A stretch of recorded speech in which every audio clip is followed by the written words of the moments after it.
Dalam mengajar ketika tidak ada keikhlasan, itu nanti ilmu itu nanti dia tidak akan bermanfaat, ya kan? Ketemu marah-marah, menuntut dong cuma harus cepat bisa, itu nanti hasilnya itu hanya capek saja yang didapatkan, ya kan? Biarkan itu berlanjut, biarkan hari ini dia masih tetap, misalnya tetap di alif, 1 bulan berikutnya tetap masih di alif, biarkan itu dia berjalan. Yang penting dia mau datang untuk belajar. Karena di lingkungan itu paling tidak dia terjaga dari hal-hal yang negatif. Ya. Itu yang kemudian menjadi dorongan yang sangat kuat agar anak-anak itu walaupun dong tidak harus bisa cepat bisa, ya kan? Tetapi tetap dalam lingkup sederhana yang penuh senyum itu ialah Ustadz Abdurrahman Tuanaya, seorang anak pesantren yang kini teguh memilih jalan dakwah. Berikut Tribuners cerita singkat Ustadz Nan dalam kisah para kiai. Bismillahirrahmanirrahim. Alhamdulillah, salatu wassalamu ala rasulillah Muhammad ibn Abdillah wa ala alihi wa tentunya setiap orang pasti di masa-masa kecil itu paling pasti tidak terlepas dari bimbingan orang tua. Ya kan? Jadi ketika masih kecil karena memang orang tua sudah tempatkan untuk belajar di sekolah agama ya. Itu dulu belajar di Madrasah Ibtidaiyah dan Sanawiyah di Yayasan Al Khairat di Masohi, Kabupaten Maluku Tengah dulu. Kemudian karena memang lingkungannya baik dan kemudian didikan juga dari orang tua juga mendukung, ya, akhirnya ditanya sama orang tua pengen lanjutkan kemana ataupun pengen jadi apa, ya kan? Setiap anak tuh kan pasti akan ditanya sama orang tuanya mau jadi apa, cita-citanya apa, ya kan? Awal ketika ditanya mau jadi apa, mau jadi tentara, ya namanya laki-laki itu pasti seperti itu, ya kan? Tentara, mau polisi, pokoknya yang gentle-gentle lah seperti itu. Tapi kemudian karena lingkungan sekolah agama juga kemudian menuntut katong banyak belajar terkait dengan hal agama, akhirnya buat saya sendiri penasaran untuk belajar, pengen tahu lebih banyak terkait dengan agama. Ya mau tidak mau harus belajar agama tersebut melalui pendidikan khusus yaitu pesantren. Kita keluar dari Masohi itu sekitar tahun 94 ya. Tahun 94 langsung menuju Gresik di Jawa Timur, Pondok Pesantren Mambau Solihin. Hal yang membuat saya pribadi kemudian sangat-sangat ingin sekali ya karena memang pengen sekali untuk belajar menggali ilmu agama.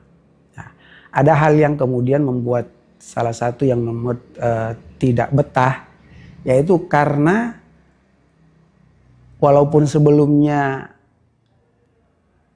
sudah pernah belajar tentang dasar-dasar ilmu agama, tetapi ada hal-hal yang memang mendasar yang memang tidak diajarkan di rata-rata di Maluku. Ya, misalnya tentang ilmu sharaf, ilmu nahwu, itu dasar-dasar tentang pembelajaran kitab kuning yang memang harus dimiliki oleh seorang pemula. Nah, itu kalau kita bilang fikih, sudah tahu lah. Al-Quran hadis sudah tahu, akidah sudah tahu. Tapi ketika sudah menjadi dasar-dasar ilmu seperti tadi, nahwu, sharaf, itu susah sekali. Akhirnya membuat beta sendiri yang waktu itu harus belajar banyak, akhirnya membuat kadang-kadang tidak kerasan. Tidak kerasan itu karena belum bisa menyesuaikan. Bukan tidak bisa menyesuaikan, tapi belum bisa menyesuaikan. Bagaimana ketemu belajar kitab kuning itu harus dimaknai harus pakai bahasa Jawa. Ya kan? Bukan hanya pakai bahasa Indonesia, tapi harus pakai bahasa Jawa. Tapi memang itu metode klasik yang dipakai di pondok-pondok pesantren klasik. Ya kan?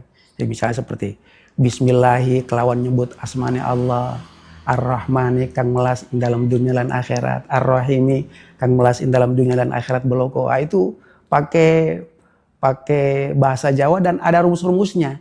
Tidak semua orang Jawa juga bisa. Terkecuali orang yang sudah pernah belajar di pesantren.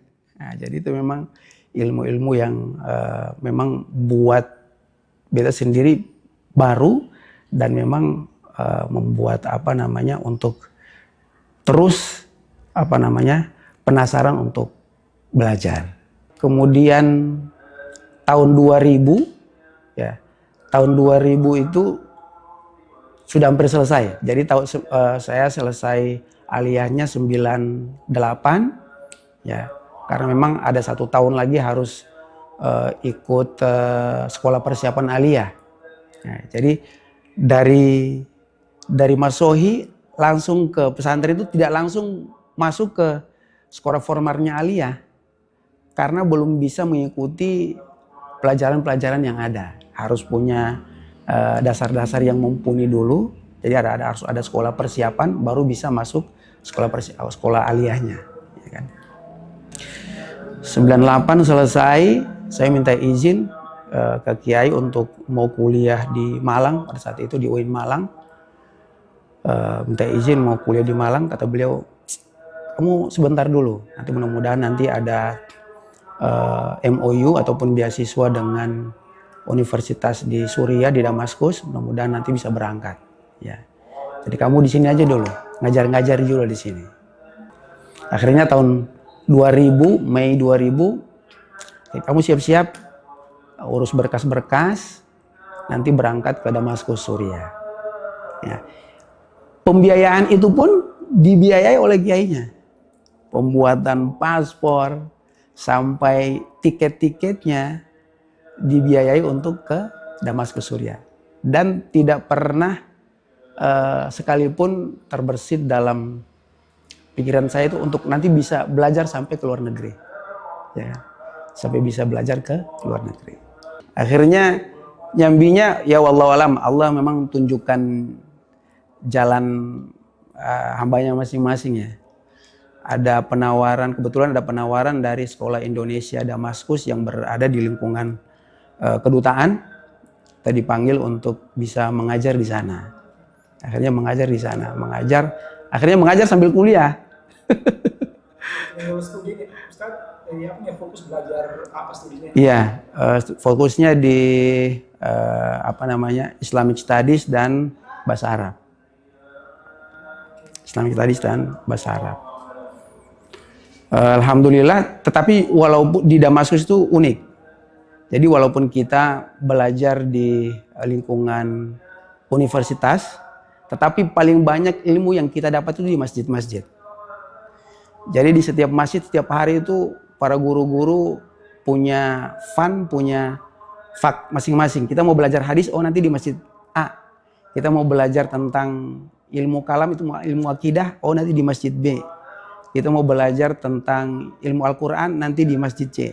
Jadi tinggal kita yang bisa mampu untuk mencari waktu untuk belajar saja. Jadi ilmu yang didapatkan itu lebih banyak di luar daripada di lingkungan universitas.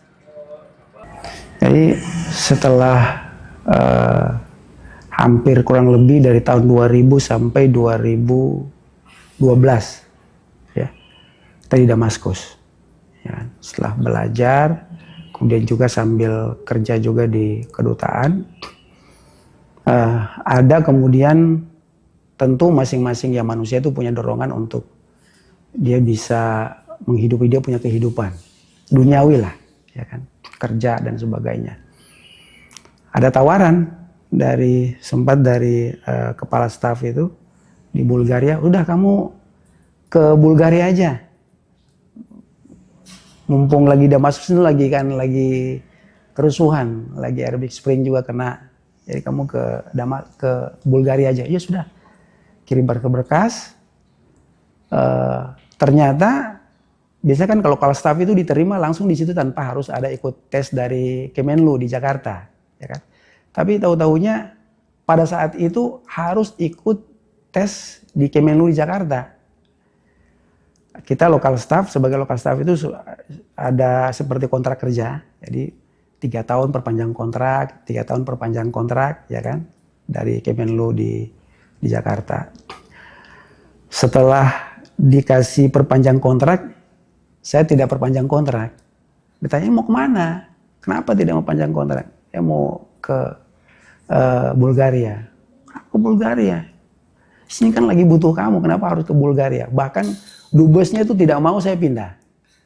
Dan tidak boleh pulang. Ya karena mungkin sudah rasa nyaman dibutuhkan di sana. Pernah di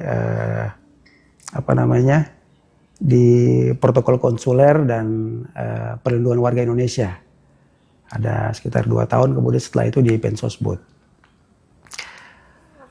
Setelah itu kata teman yang di Bulgaria, wah mas kayaknya nggak bisa ini, harus ikut tesnya di Kemenlu di Jakarta. Gak bisa, saya pulang. Gimana kalau nanti nggak lolos? Udah berarti rezeki saya itu bukan di sini, ya kan?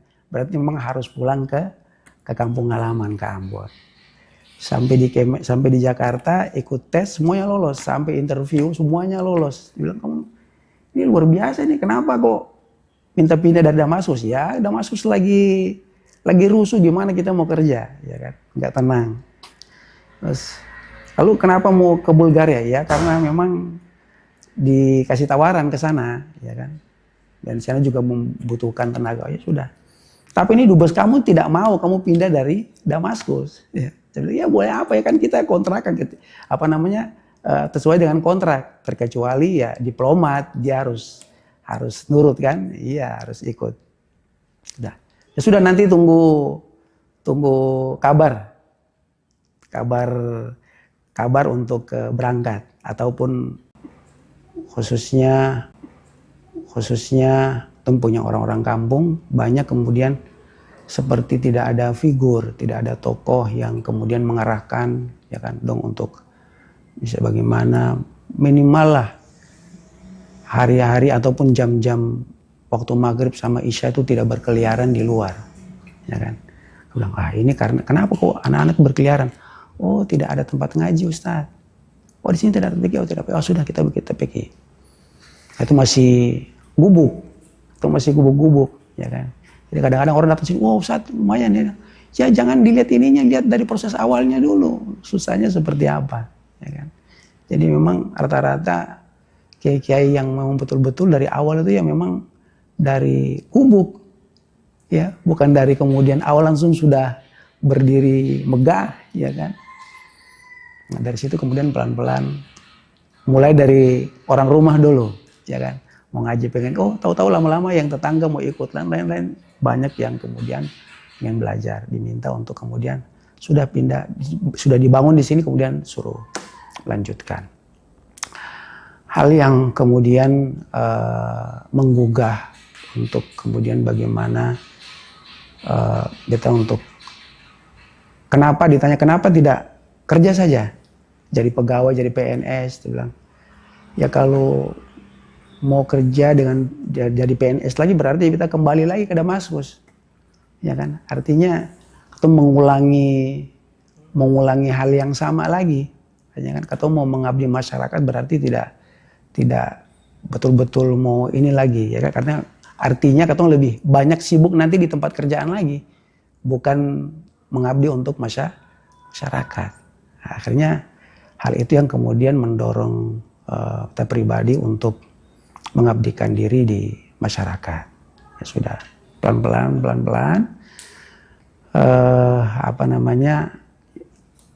yang tadi kemudian yang dari kiai yang di guru-guru di Gresik, ya Mas Buin Fakih, kemudian guru-guru yang ada di Damaskus yang mereka punya keikhlasan, artinya membuat membentuk kepribadian kita secara pribadi juga untuk bagaimana bisa mengikhlaskan diri untuk berbakti dan bisa khidmah di masyarakat, ya, begitu. Jadi memang kita sebagai manusia tidak terlepas dari usaha-usaha, dan yang paling terpenting adalah campur tangan Allah Subhanahu wa taala. Sehingga sebagian besar apa yang kita lakukan sebenarnya pada hakikatnya adalah semua adalah campur tangan daripada Allah Subhanahu wa taala. Kita sering yang kita lakukan di sini adalah berjalan seperti apa adanya, ya kan? Yang terpenting adalah anak-anak itu ataupun santri-santri itu kemudian mau menjalankan apa yang ada, ya kan? Dia melewati segala proses yang ada, ya kan? Ada beberapa hal, misalnya contohnya seperti ini. Dari satu santri atau satu anak ke anak itu berbeda-beda, dia punya tingkat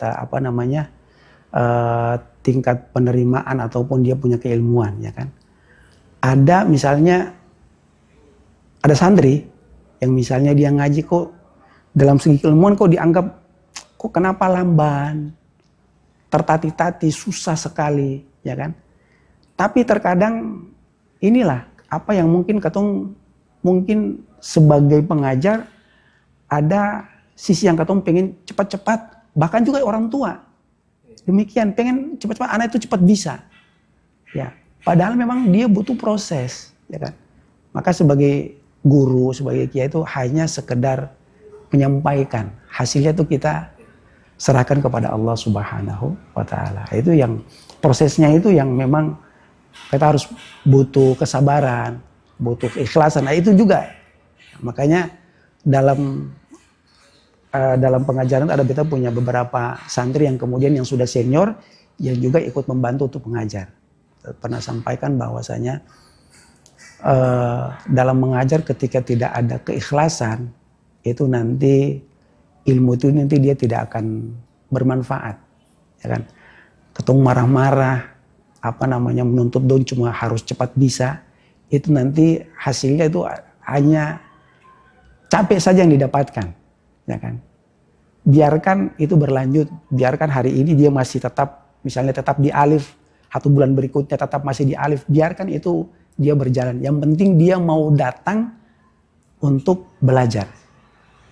Karena di lingkungan itu paling tidak dia terjaga dari hal-hal yang negatif. Ya. Itu yang kemudian menjadi dorongan yang sangat kuat agar anak-anak itu walaupun dong tidak harus bisa cepat bisa, ya kan? Tetapi tetap dalam lingkungan yang baik. Ya kan? Artinya ketika katun dalam waktu-waktu yang baik, dalam tempat yang baik itu kan pasti rahmat Allah turun, perlindungan Allah itu ada. Nah, itu yang kemudian diharapkan, ya kan? Itu. Kira. Kalau kamu tidak siap untuk susah menghadapi beratnya menuntut ilmu, maka kamu juga harus siap untuk akan pahitnya daripada kebodohan. Bodoh itu tidak enak, bodoh itu tidak nyaman. Dibilang bodoh itu tidak enak.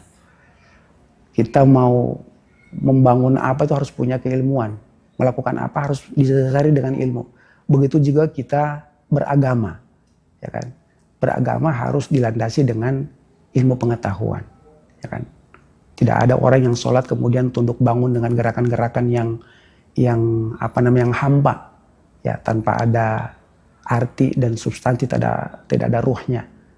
Tentunya harus punya dilandasi dengan keilmuan. Maka mari daripada kita teman-teman anak-anak masyarakat yang ada di Maluku, mari kita bersemangat, ya, untuk tetap mencari dan menuntut ilmu.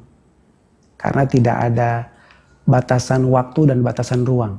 Ya, kita mau menuntut ilmu di mana saja bisa, ya, mau kapan saja bisa. Tapi tentunya menuntut ilmu itu harus berguru, harus punya guru. Karena kalau tidak punya guru berarti setan menjadi penuntutnya, ya, penuntunnya. Setan menjadi gurunya. Jadi harus punya guru, bukan kemudian sekarang karena sudah mudah kita mengakses keilmuan lewat internet, Google dan sebagainya, kemudian kita hanya jadikan itu sebagai salah satu sumber daripada keilmuan. Tapi keilmuan, menuntut ilmu itu adalah sebuah transformasi ilmu antara seorang guru dan seorang penuntut ilmu ataupun murid. Itu harus ada gurunya, tidak boleh tidak ada guru. Ya, kira-kira demikian.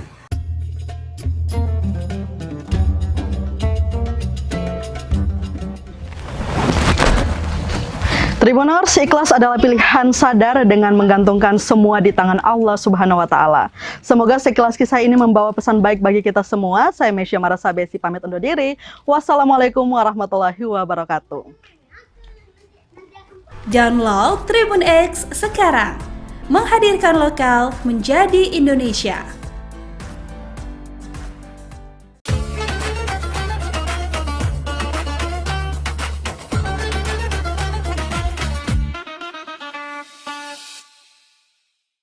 Bismillahirrahmanirrahim. Assalamualaikum warahmatullahi wabarakatuh. Alhamdulillahirabbil alamin, wassalatu wassalamu ala asyrafil anbiya wal mursalin wa ala alihi wa ashabihi ajma'in. Ya ayyuhalladzina amanu kutiba alaikumus shiyam kama kutiba alal ladzina min qablikum la'allakum tattaqun. Ma'asyiral muslimin wal muslimat rahimakumullah. Alhamdulillah, kita akan memasuki bulan suci Ramadan, bulan yang penuh dengan kemuliaan. Mari kita sama-sama menyambutnya dengan rasa penuh kegembiraan, dan kita isi bulan suci Ramadan dengan amal yang terbaik. Allah Subhanahu wa Ta'ala mensyariatkan semua amalan adalah dalam rangka untuk kemaslahatan hidup manusia. Dan di antara yang disyariatkan oleh Allah Subhanahu wa Ta'ala adalah melaksanakan ibadah puasa di bulan suci Ramadan. Di antara hikmah yang paling utama dapat kita ambil dari apa yang menjadi perintah dan larangan Allah selama kita berpuasa. Yang paling pertama, rukun dari puasa adalah kita berniat, memalamkan niat, yaitu pada saat malam hari kita niatkan untuk berpuasa di keesokan harinya. Niat adalah kepastian dan keniscayaan untuk semua amal diterima. Oleh karena itu, mari kita sama-sama meniatkan puasa untuk keesokan harinya. Semoga ibadah kita diterima oleh Allah Subhanahu wa Ta'ala. Yang kedua adalah menahan diri dari segala hal yang membatalkan puasa. Dan ini adalah latihan yang sangat-sangat luar biasa. Tapi di bulan puasa, Allah Subhanahu wa Ta'ala fasilitasi kita dengan kemudahan-kemudahan. Allah buka pintu surga, Allah tutup pintu neraka, Allah belenggu setan, sehingga kita merasakan betul suasana ibadah itu menjadi mudah. Orang yang tadinya sulit untuk berpuasa menjadi bisa berpuasa. Orang yang tadinya bahkan kadang-kadang susah untuk meninggalkan rokok, bisa untuk meninggalkan rokok. Bisa untuk mengaji yang sebelumnya mengaji itu sangat sulit, tetapi diringankan oleh Allah Subhanahu wa Ta'ala selama bulan suci Ramadan. Nah, upaya atau latihan untuk meninggalkan apa yang seharusnya bisa kita lakukan, menahan diri dari nafsu yang seharusnya bisa kita penuhi, ini adalah latihan-latihan yang sangat indah, luar biasa. Dan saya menyebutnya, kalau ini bisa dilakukan selama 30 hari, Allah Subhanahu wa taala menjamin bahwa dia bisa menjadi la'allakum tattaqun. Semoga kalian bertakwa. Inti daripada takwa adalah melaksanakan perintah, meninggalkan larangan. Masalah manusia adalah satu, ketika ada perintah tidak mau melaksanakan. Ada larangan kadang-kadang dilakukan. Nah, Ramadan melatih kita untuk melaksanakan perintah, meninggalkan larangan. Dan Allah jamin kalau latihan melaksanakan perintah, meninggalkan larangan selama Ramadan itu bisa dilaksanakan dengan setulus-tulusnya, dengan niat yang baik, dengan keinginan yang serius, kita akan mendapatkan takwa. Dan takwa ini adalah pribadi atau sikap kepribadian yang menetap. Jadi nanti di luar Ramadan, apapun yang diperintahkan Allah menjadi kebiasaan dia untuk dia laksanakan. Apa yang Allah larang dia akan tinggalkan, sehingga kebiasaan ini akan menetap pada pribadinya. Lahirlah namanya libasut taqwa, yaitu pakaian takwa. Artinya apa? Ketakwaan akan dia akan bawa kemana-mana. Di masjid dia takwa, di kantor dia takwa, laksanakan perintah, meninggalkan larangan. Jadi ini output daripada Ramadan yang kita ingin dapatkan selama kita melaksanakan ibadah ini. Ya, mudah-mudahan dengan kita serius, sungguh-sungguh melaksanakannya, maka kita akan bisa mewujudkannya. Ada beberapa amalan yang perlu untuk kita lakukan selama bulan suci Ramadan. Yang paling utama adalah berpuasa itu sendiri. Yang kedua, kita diperintahkan untuk atau disunnahkan, dianjurkan sekali untuk melaksanakan qiyamul lail, yaitu tarawih selama 1 bulan penuh. Kemudian berikutnya banyak akan kita mengkaji dan mengaji Al-Quran, kemudian bersedekah dan seluruh amal-amal ketaatan. Di akhir, di 10 hari terakhir, kita dianjurkan juga untuk i'tikaf, untuk menyambut kehadiran Lailatul Qadar sebagai malam yang terbaik yang dihadiahkan oleh Allah Subhanahu wa taala. Khairun min alfi syahr, lebih baik daripada 1000 bulan saat kita beribadah. Mari kita manfaatkan tahun ini dengan amal-amal terbaik. Mudah-mudahan kita meraih takwa yang dijanjikan oleh Allah Subhanahu wa taala. Aku qouli hadza wa astaghfirullah li wa lakum. Assalamualaikum warahmatullahi wabarakatuh. Download Tribun X sekarang. Menghadirkan lokal menjadi Indonesia.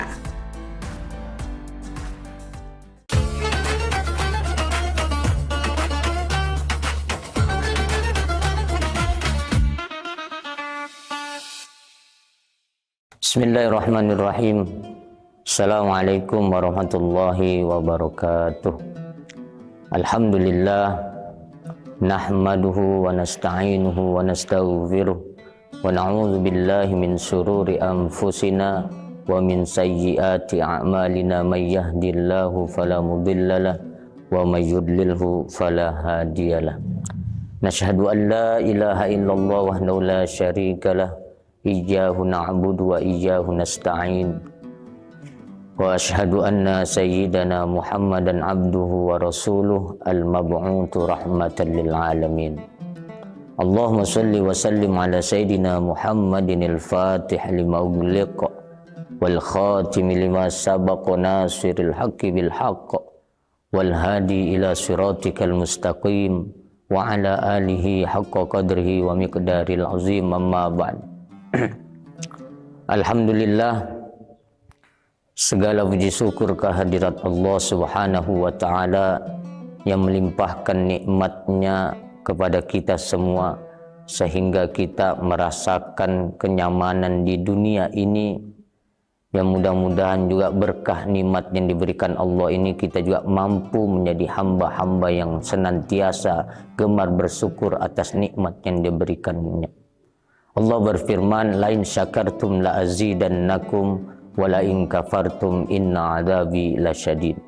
Jika kita mensyukuri nikmat yang diberikan Allah kepada kita, insya Allah nikmat-nikmat mana lagi yang pasti nikmat-nikmat lain akan diberikan Allah kepada kita semua.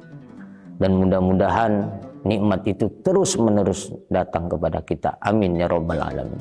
Salawat serta salam tak lupa pula kita aturkan kepada baginda Nabi kita Muhammad sallallahu alaihi wasallam, beserta sahabat, kerabat, keturunan ahli bait beliau, beserta kita umatnya, yang mudah-mudahan kelak kita semuanya mendapatkan syafaat beliau di hari kiamat. Amin, amin ya rabbal alamin.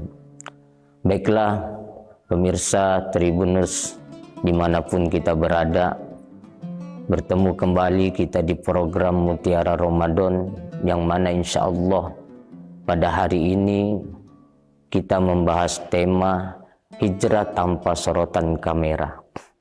Berbicara hijrah, kalau berbicara sejarah, hijrah pertama Nabi kita Muhammad SAW beserta para pengikutnya di tahun kelima kerasulan atau kenabian Nabi kita Muhammad SAW, bahwasanya sahabat-sahabat melakukan hijrah pertama yang kurang lebih 15 orang. Yang pertama yang dipimpin oleh Sayyidina Umar bin Khattab bersama 10 orang dari laki-laki dan 5 dari perempuan. Dalam hijrah pertama ini Nabi Muhammad SAW memerintahkan ke Habasyah atau ke kota Abyssinia, yang mana dipimpin oleh sahabat Umar pada saat itu.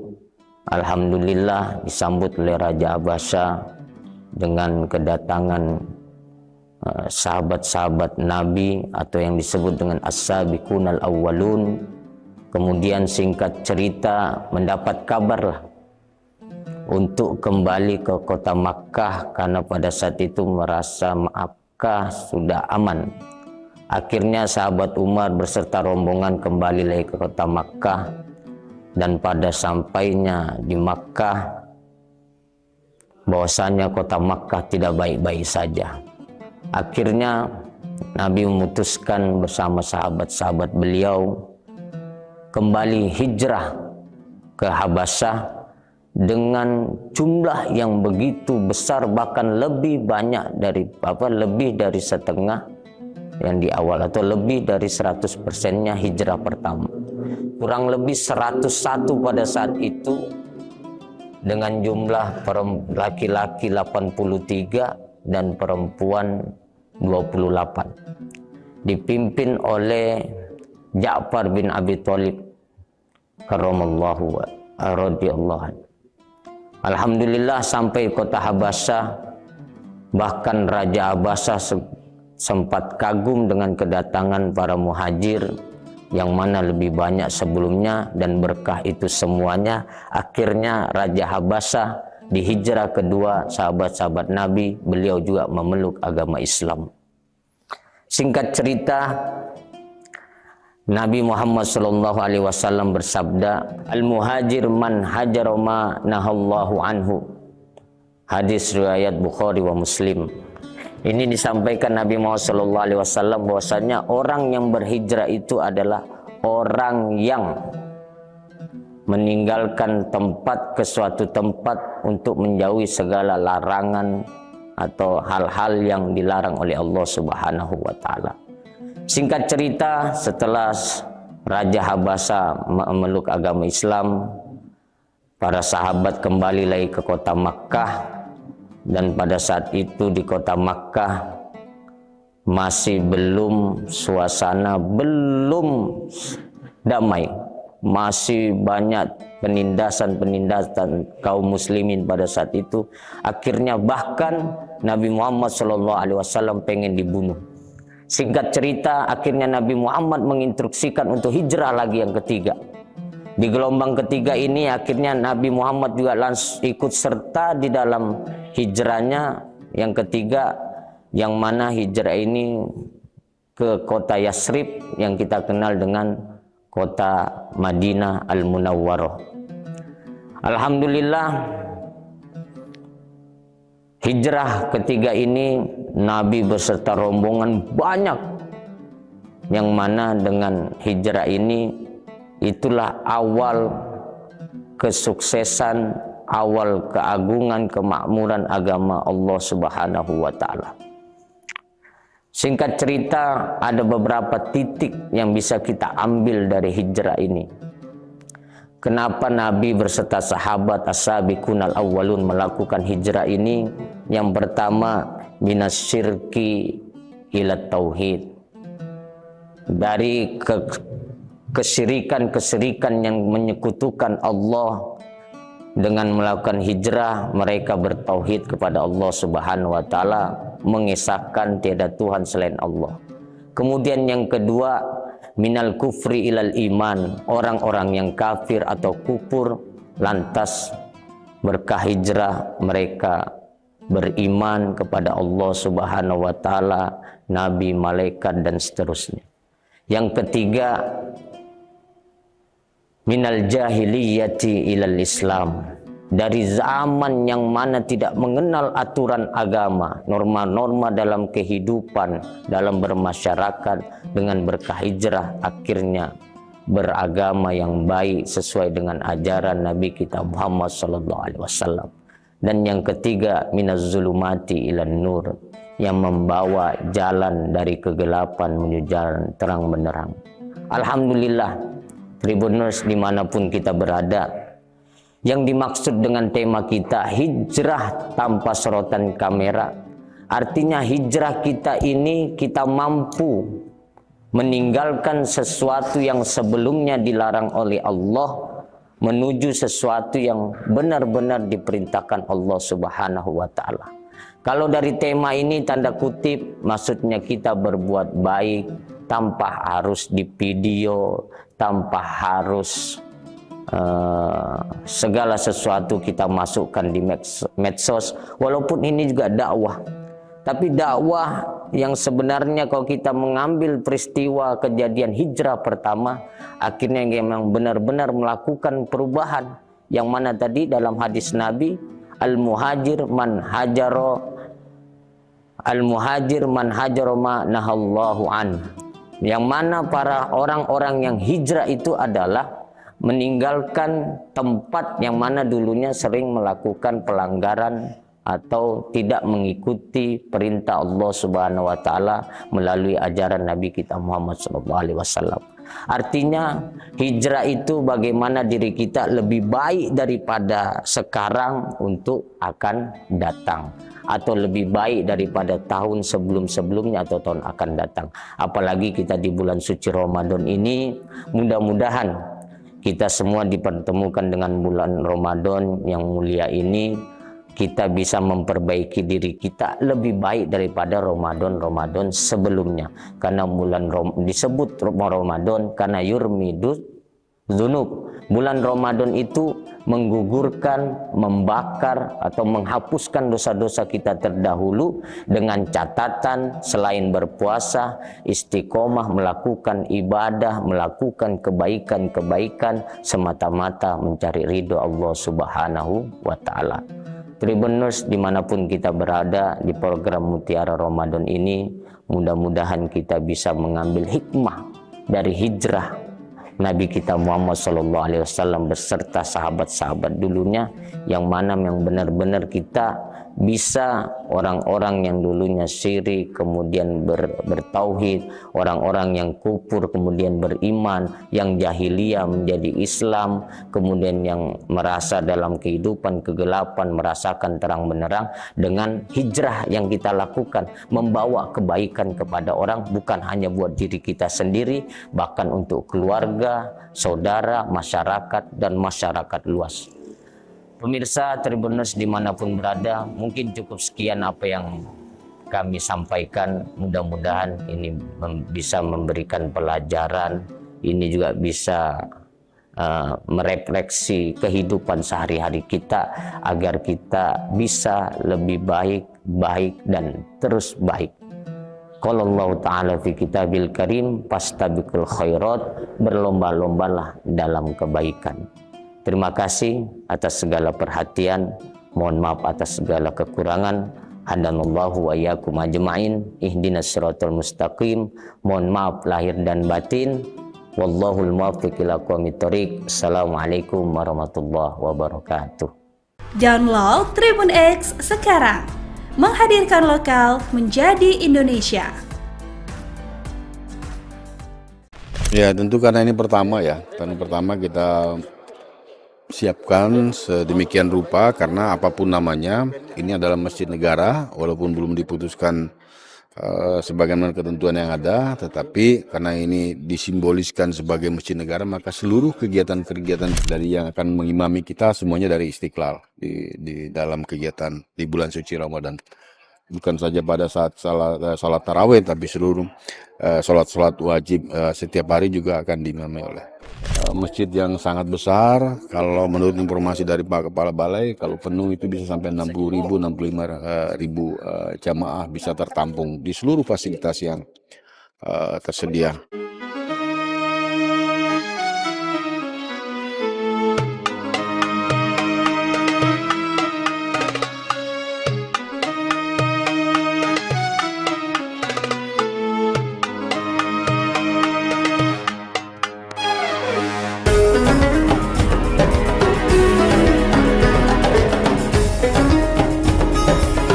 Assalamualaikum warahmatullahi wabarakatuh, Tribuners. Saat ini saya sedang berada di Masjid Nagara IKN Nusantara.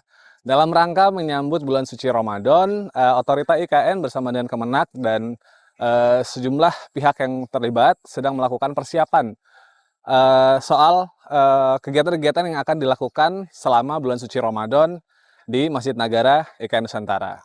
Bagaimana persiapannya? Ikuti saya di liputan khusus IKN Nusantara.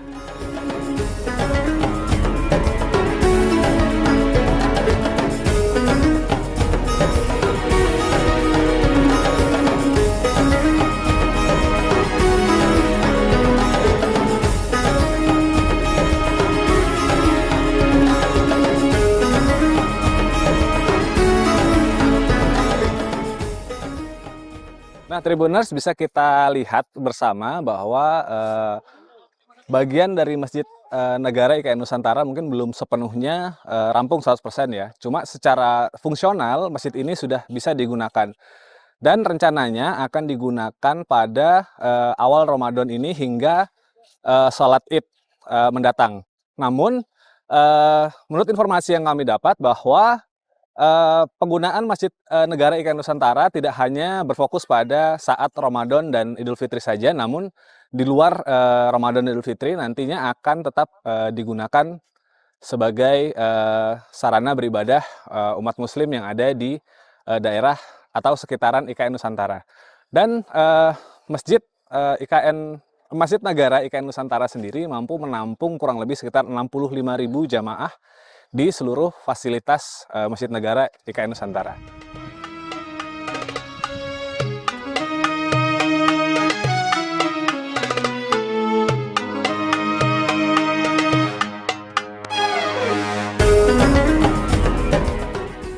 Tapi dapat kita pastikan bahwa seluruh kegiatan Ramadan di tahun ini 1447 Hijriah akan dilaksanakan secara penuh, ya. Kegiatan-kegiatannya ada 5 besar kegiatan, ya, termasuk ada ceramah agama yang mendatangkan penceramah nasional lah, kira-kira seperti itu, ya. Kemudian juga untuk layanan kepada kegiatan-kegiatan keagamaan untuk Gen Z juga kita ada. Kemudian tajil setiap hari kita siapkan kurang lebih 500, ya. Tapi tentu akan berkembang sesuai dengan situasi dan kondisi di lapangan nanti. Nah, kemudian juga kita akan siapkan bazar Ramadan juga di depan, nanti akan kita siapkan mungkin 30 sampai 40 booth, ya, kita akan siapkan sehingga nanti juga akan kita rangkai dengan pasar murah, ya, untuk masyarakat kita. Ya, tentu karena ini pertama, ya, tahun pertama kita siapkan sedemikian rupa karena apapun namanya, ini adalah masjid negara, walaupun belum diputuskan sebagaimana ketentuan yang ada, tetapi karena ini disimboliskan sebagai masjid negara, maka seluruh kegiatan-kegiatan peribadatan itu mengacu kepada Masjid Istiqlal di Jakarta. Jadi polanya sama. Dan tentu otorita bertanggung jawab secara penuh dalam proses pelaksanaan ini, disupport oleh Kementerian Agama Republik Indonesia melalui kantor wilayah maupun kantor yang ada di Kabupaten Penajam Pasir Utara.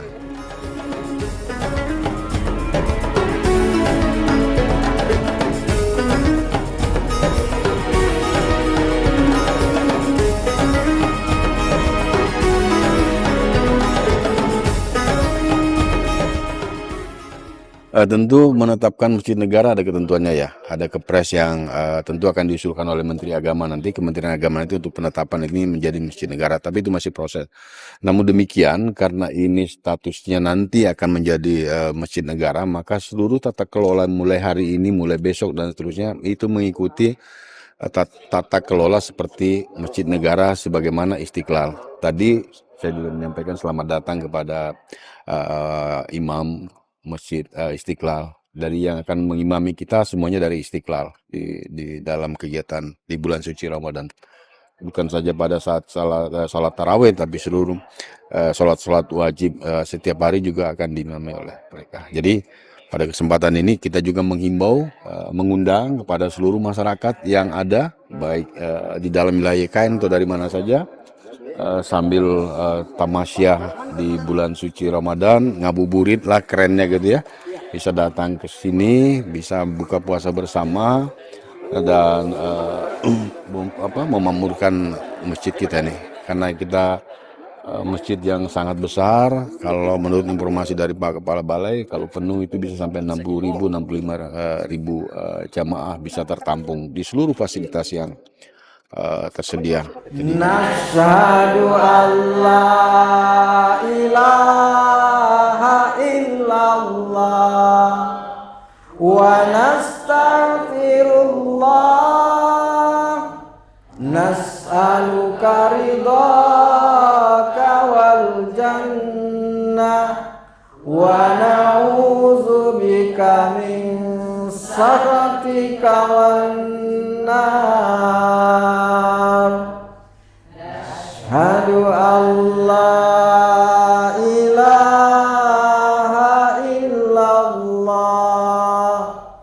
wa nastaghfirullah nas'aluka ridhaka wal jannah wa na'udzubika min sakhatika wan nar. Nashhadu an la ilaha illallah wa nastaghfirullah nas'aluka ridhaka wal jannah wa na'udzubika min sakhatika wan nar. Allahumma innaka afuwun karim tuhibbul afwa fa'fu anna ya karim.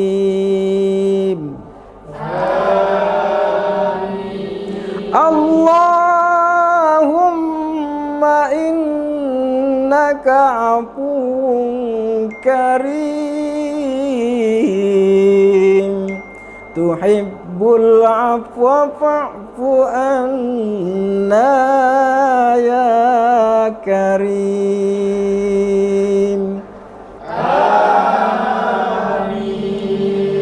Allahumma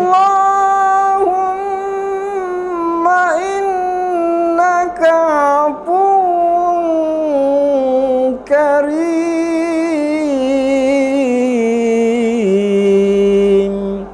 tuhibbul afwa fa'fu anna ya karim.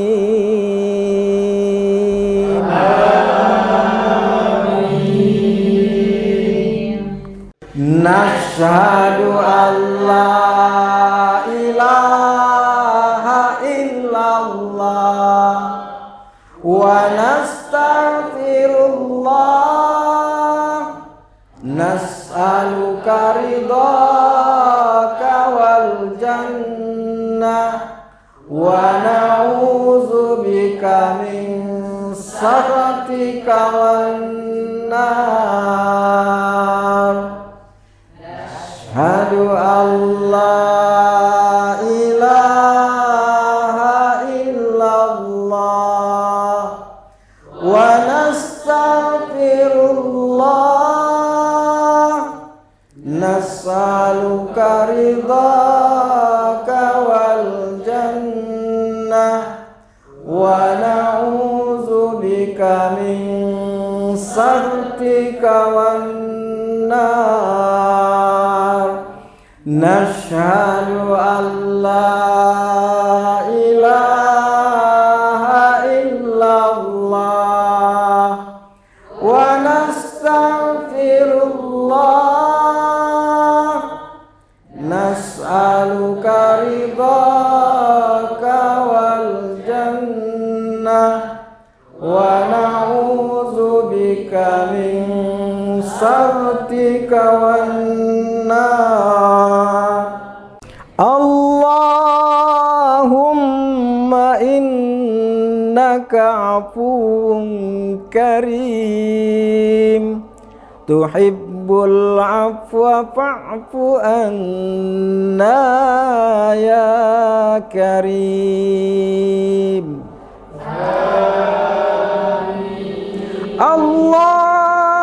Allahumma innaka afuwun karim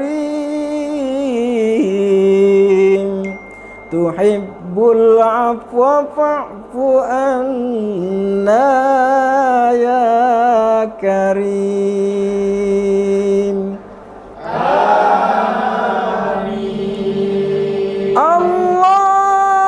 Allahumma innaka afuwun karim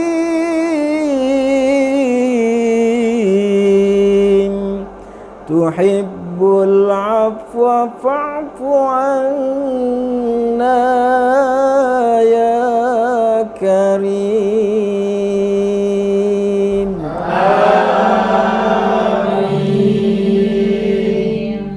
Nashhadu an la ilaha illallah wa nastaghfirullah.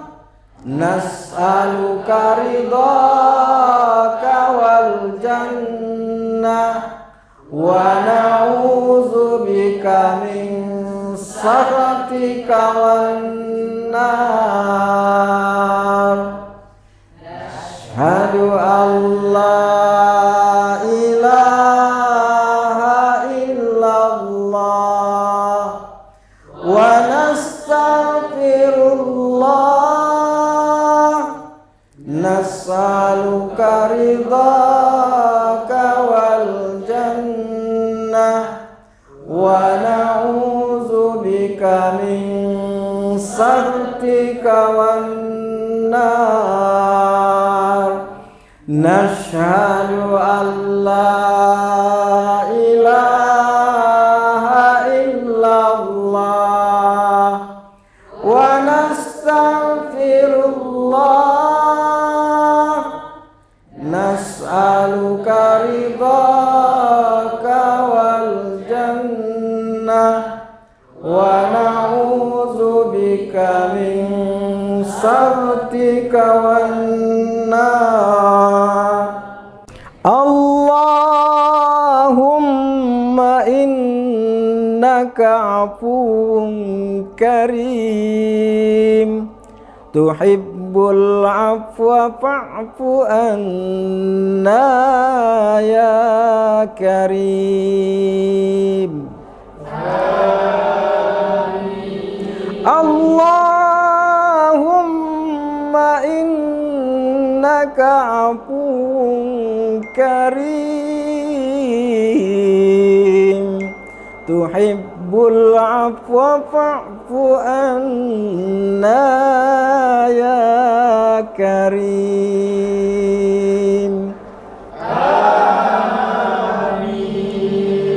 Allahumma innaka afuwun karim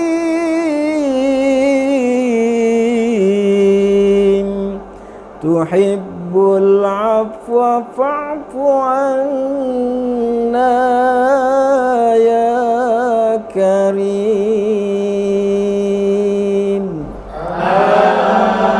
Amin. Nashhadu an la ilaha illallah wa nastaghfirullah nas'aluka ridhaka wal jannah wa na'udzubika min sakhatika wan nar.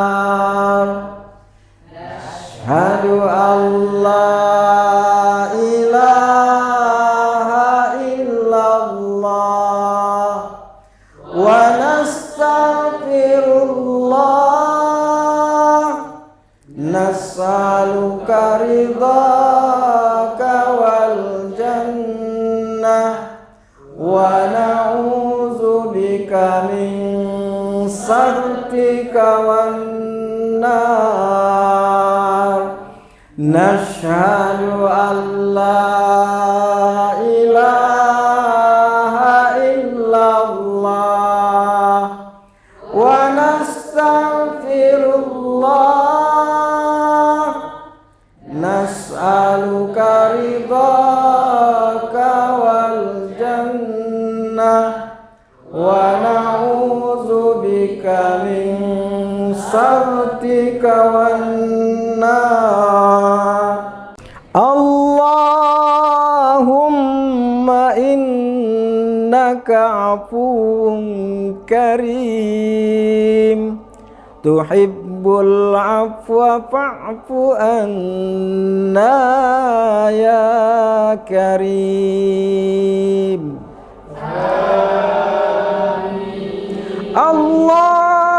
Allahumma innaka afuwun karim tuhibbul afwa fa'fu anna ya karim.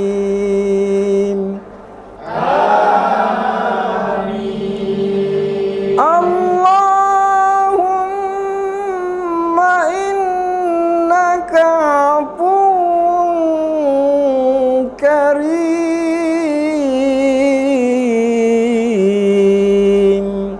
tuhibbul afwa fa'fu anna ya karim.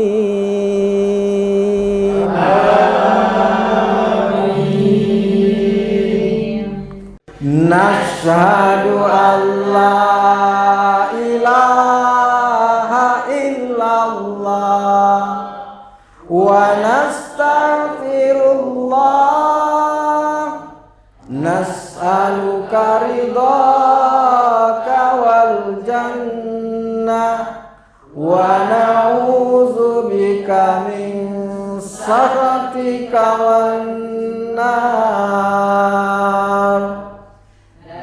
Asyhadu an la ilaha illallah wa nastaghfirullah nas'aluka ridhaka wal jannah wa na'udzubika min sakhatika wan nar.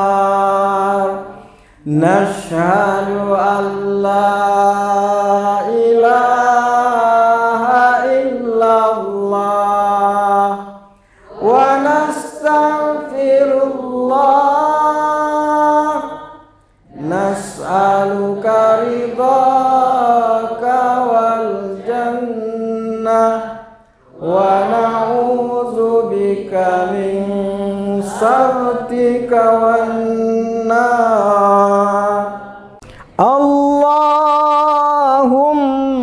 innaka afuwun karim tuhibbul afwa fa'fu anna ya karim. Allahumma innaka afuwun karim tuhibbul afwa fa'fu anna ya karim.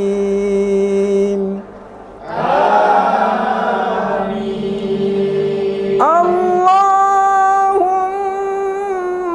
innaka afuwun karim,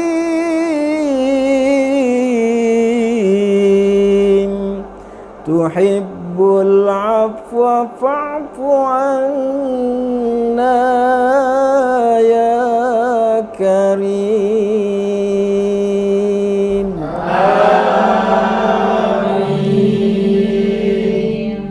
Nashhadu an la ilaha illallah wa nastaghfirullah, nas'aluka ridhaka wal jannah wa na'udzubika min sakhatika wan nar. Asyhadu an la ilaha illallah wa nastaghfirullah, nas'aluka ridhaka wal jannah wa na'udzubika min sakhatika wan nar. Nashhadu an la ilaha illallah wa nastaghfirullah, nas'aluka ridhaka wal jannah wa na'udzubika min sakhatika wan nar. Allahumma innaka afuwun karim, tuhibbul afwa fa'fu anna ya karim. Allahumma innaka afuwun karim, tuhibbul afwa fa'fu anna ya karim.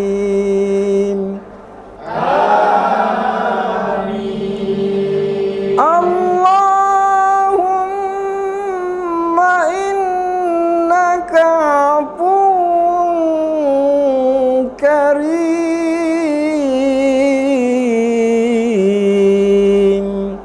tuhibbul afwa fa'fu anna ya karim. Allahumma laka sumna wa ala rizqika aftarna, zahabat dam'u wa batallatil uruq wa thabatal ajru insyaallah.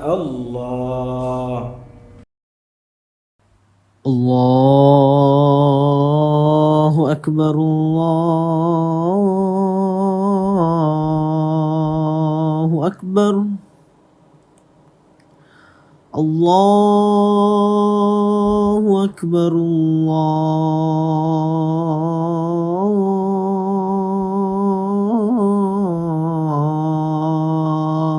Allahu akbar. Asyhadu an la ilaha illallah,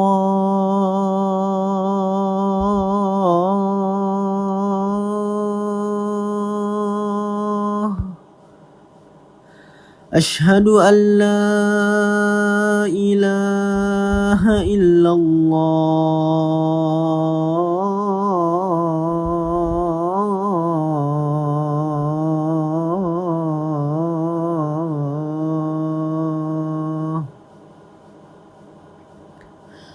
asyhadu anna Muhammadan محمد رسول الله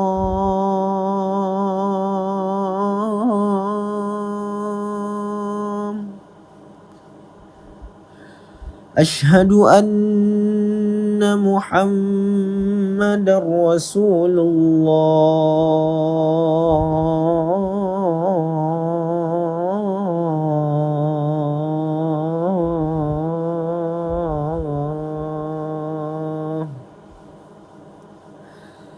حي على الصلاة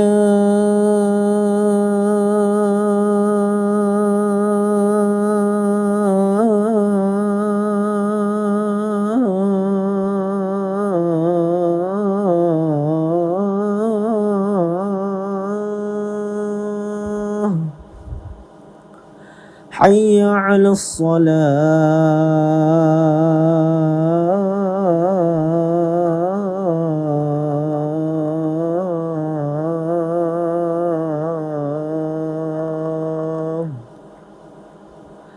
حي على الفلاح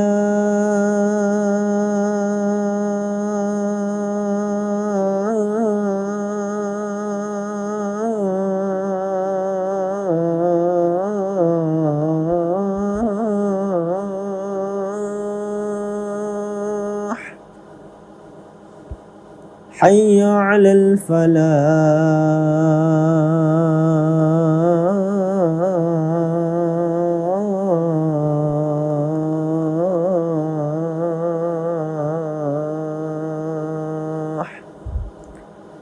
الله أكبر الله أكبر لا إله إلا الله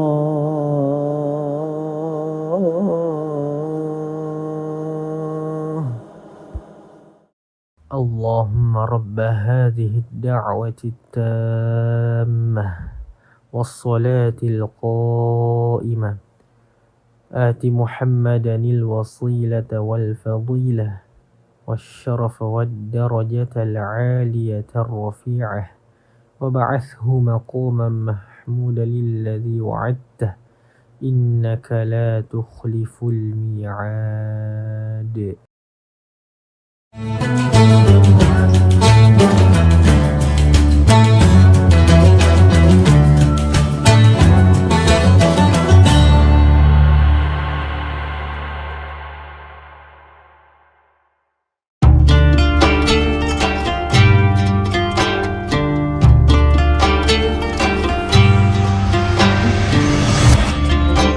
Syukur alhamdulillah, tahun ini kita masih dipertemukan dengan bulan suci Ramadan. Ramadan bukan sekedar menahan lapar dan dahaga, tetapi waktu untuk memperbaiki kualitas diri, baik ibadah maupun menata akhlak. Jadikan Ramadan ini sebagai titik balik untuk menjadi pribadi yang jujur dalam perbuatan, sabar dalam ujian, dan disiplin dalam ketaatan. Dewan Komisaris, Direksi dan seluruh karyawan PT Semen Tonasa mengucapkan Selamat menunaikan ibadah puasa.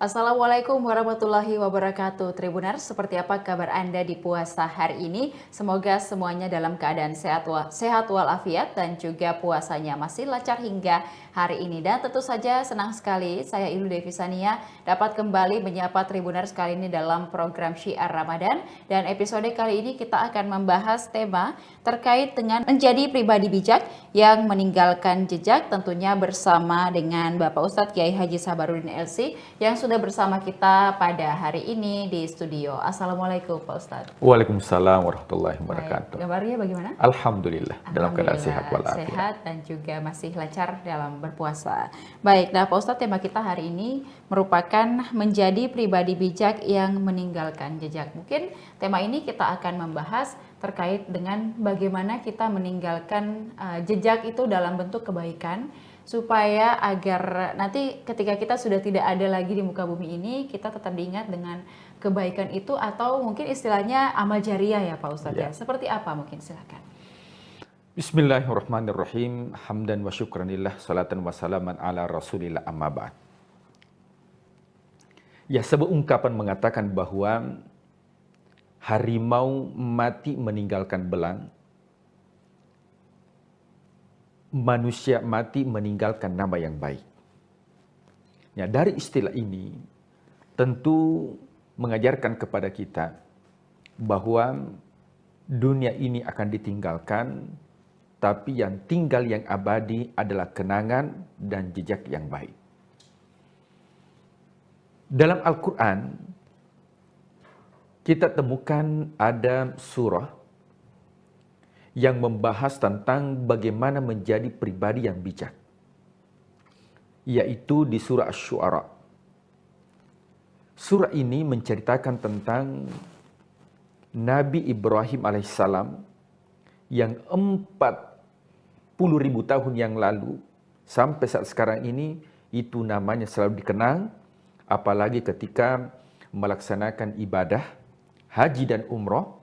Maka bagian daripada spiritualitas dan juga ibadah ritual, yaitu dengan menginjakkan jejak-jejak peninggalan Nabi Ibrahim alaihissalam, seperti tawaf di Ka'bah, kemudian sholat di maqam Ibrahim.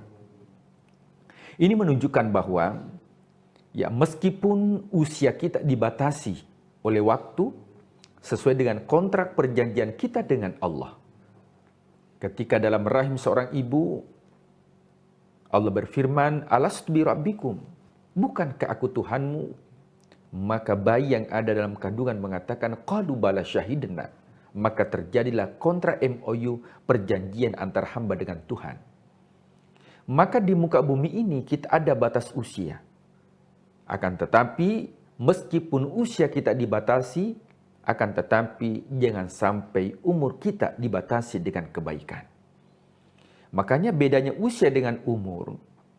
Kalau usia itu adalah kontrak kehidupan dengan Allah, sedangkan umur itu adalah manfaat. Makanya umur itu diambil dari bahasa Arab. Innama ya'muru masajidallah. Orang-orang yang memakmurkan masjid. Memakmurkan artinya memberikan manfaat yang banyak.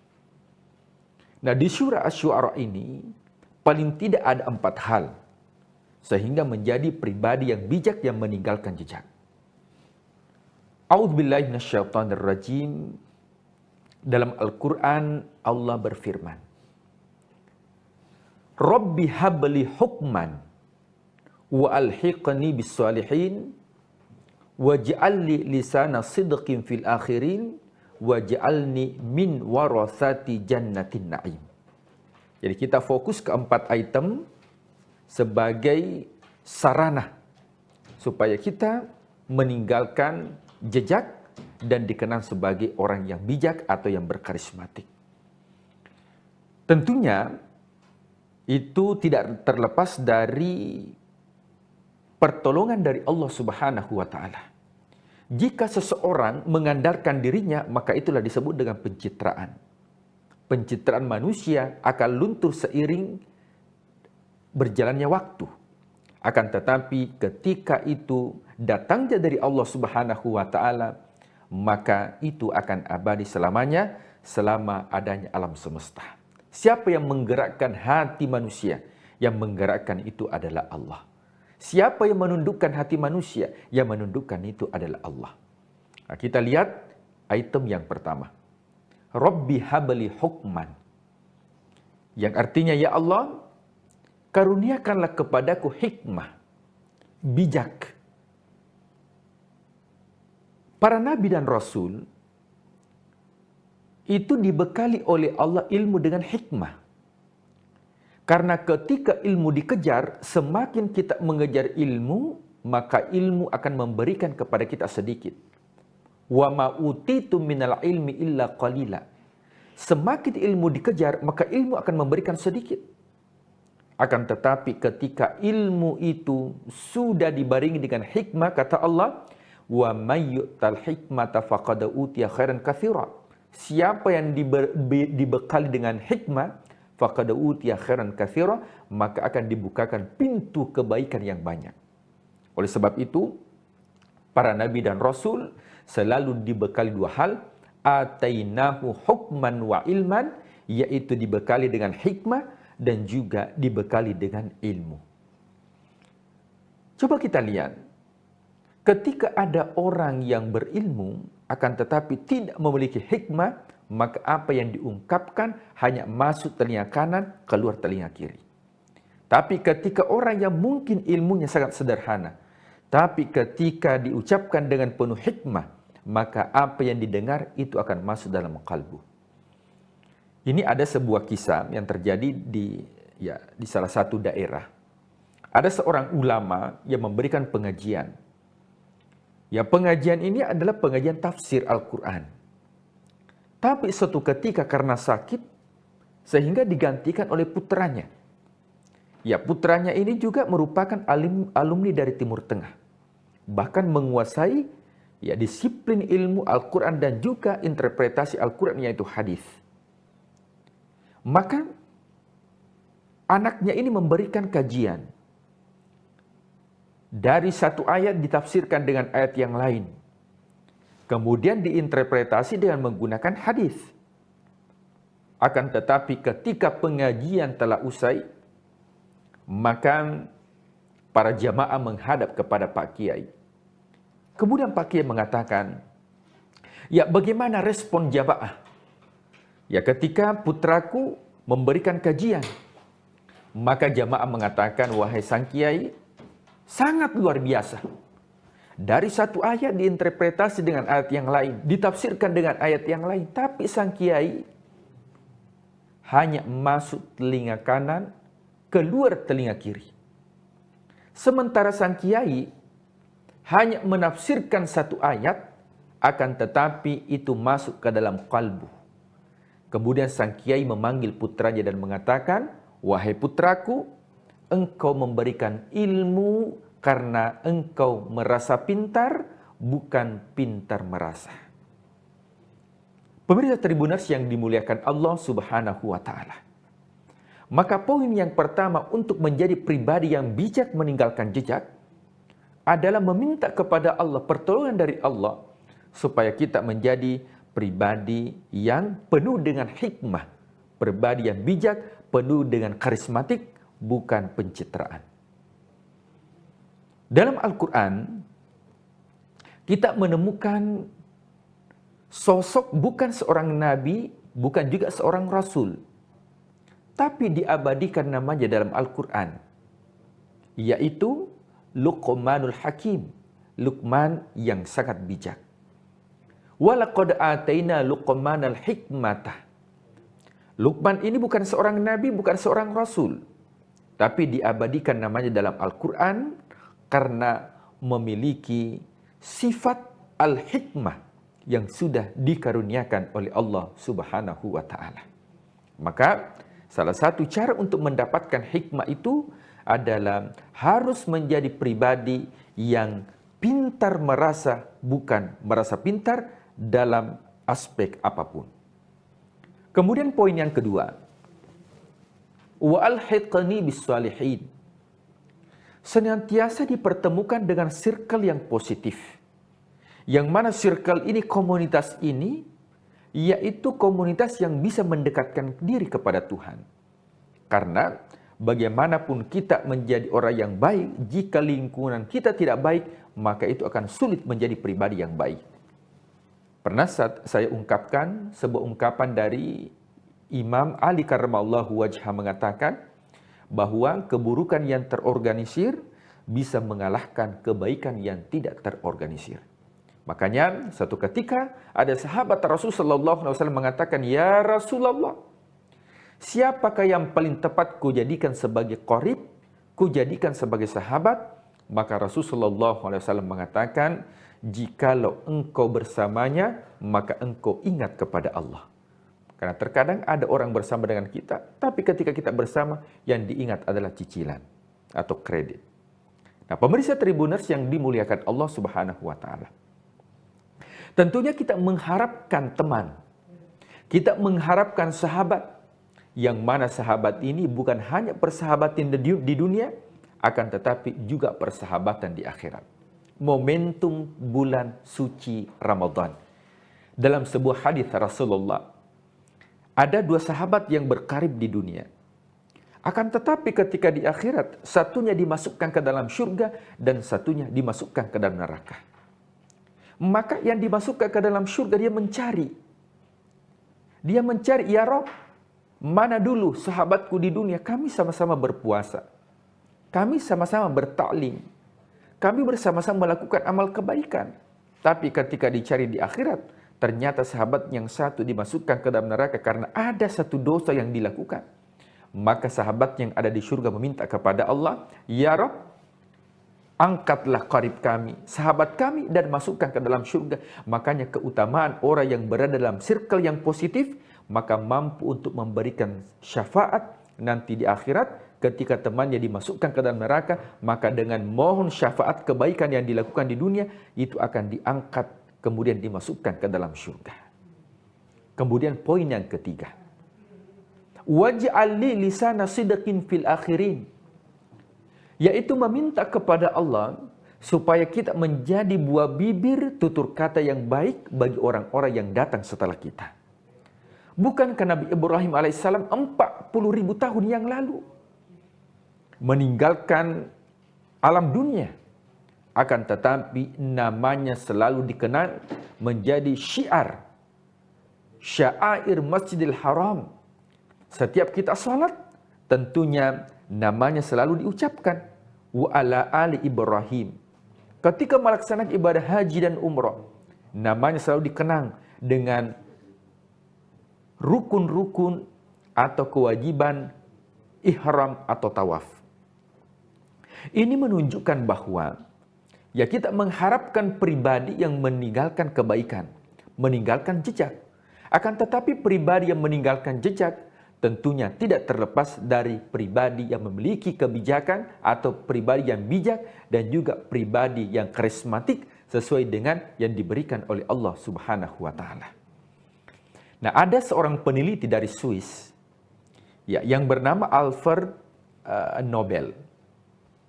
Ya, ini peneliti yang menemukan alat penghancur bahan atau alat berat, nah, seperti penghancur gunung yang disebut dengan dinamit. Nah, jadi Alfred Nobel ini penemu dinamit yang mampu untuk menghancurkan gunung menjadi terowongan dan sebagainya. Satu ketika diberitakan dalam sebuah media ya bahwa Alfred Nobel ini meninggal dunia disebabkan karena alat dinamit yang ditemukan, padahal orangnya masih hidup. Apa yang terjadi? Alfred Nobel ini stres. Kenapa? Karena yang dia pikir dia dikenang sebagai pembunuh. Maka apa yang dilakukan? Maka yang dilakukan adalah semua harta yang dimiliki dari hasil penelitian dia sumbangkan semua kepada orang-orang yang menemukan penelitian ilmiah. Makanya muncul istilah penghargaan skala dunia, yaitu penghargaan Nobel. Tujuannya untuk apa? Untuk dikenang sebagai orang yang baik. Dia rela mengeluarkan seluruh hartanya untuk diberikan kepada seluruh orang yang mendapatkan atau menemukan penemuan ilmiah berskala dunia. Nah, maka sampai akhir, sampai kiamat, mungkin Piala Nobel ini akan selalu kita kenang tiap tahun. Maka tidak terlepas dari niat baik bagi seorang yang bernama Alfred Nobel, penemu dinamit asal Swiss. Akan tetapi, Alfred Nobel ini adalah orang yang tidak beriman kepada Allah. Karena dia tidak beriman kepada Allah, maka jejaknya hanya dikenang di dunia.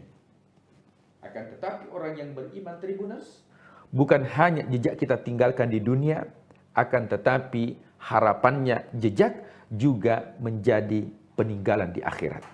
Oleh sebab itu, di surah Asy-Syu'ara ini ditutup dengan ayat yang terakhir, yaitu waj'alni min waratsati jannati na'im, meminta kepada Allah supaya kita menjadi pewarisnya surga.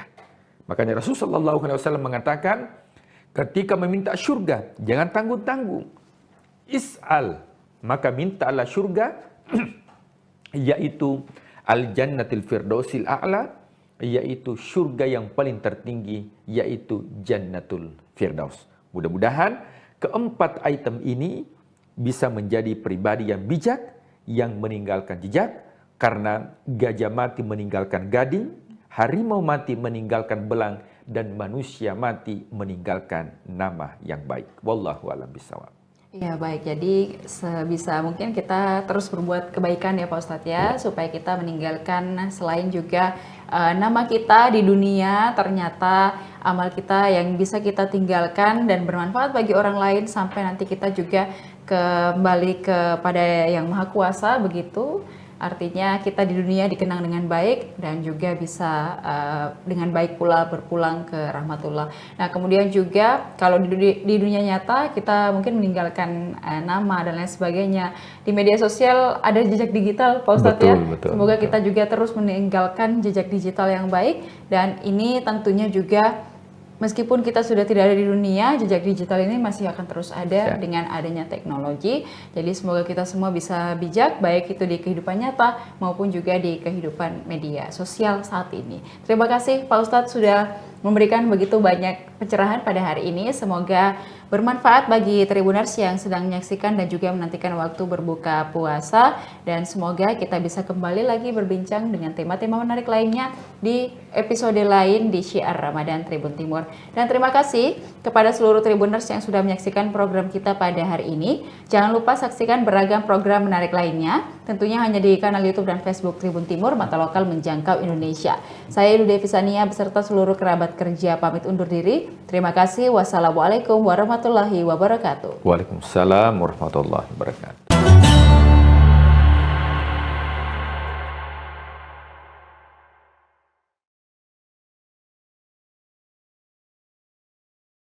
Dalam mengajar ketika tidak ada keikhlasan, itu nanti ilmu itu nanti dia tidak akan bermanfaat, ya kan?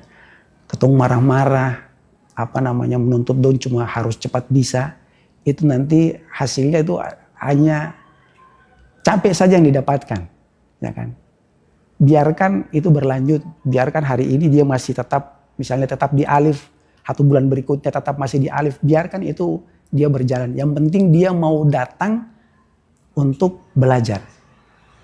Karena di lingkungan itu paling tidak dia terjaga dari hal-hal yang negatif. Ya. Itu yang kemudian menjadi dorongan yang sangat kuat agar anak-anak itu walaupun dong tidak harus bisa cepat bisa, ya kan? Tetapi tetap dalam lingkungan yang baik. Ya kan? Artinya ketika katun dalam waktu-waktu yang baik, dalam tempat yang baik, itu kan pasti rahmat Allah turun, perlindungan Allah itu ada. Nah, itu yang kemudian diharapkan.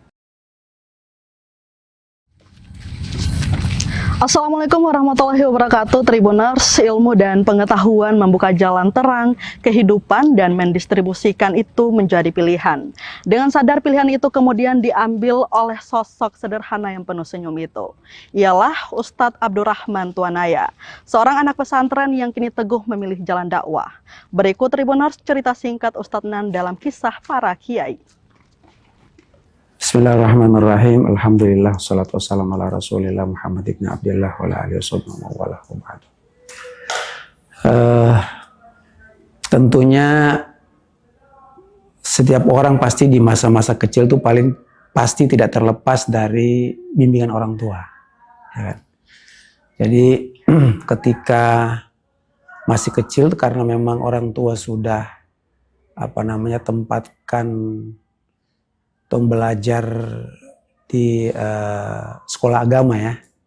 Kita dulu belajar di Madrasah Ibtidaiyah dan Sanawiyah di Yayasan Al Khairat di Masohi, Kabupaten Maluku Tengah dulu. Kemudian karena memang lingkungannya baik dan kemudian didikan juga dari orang tua juga mendukung, akhirnya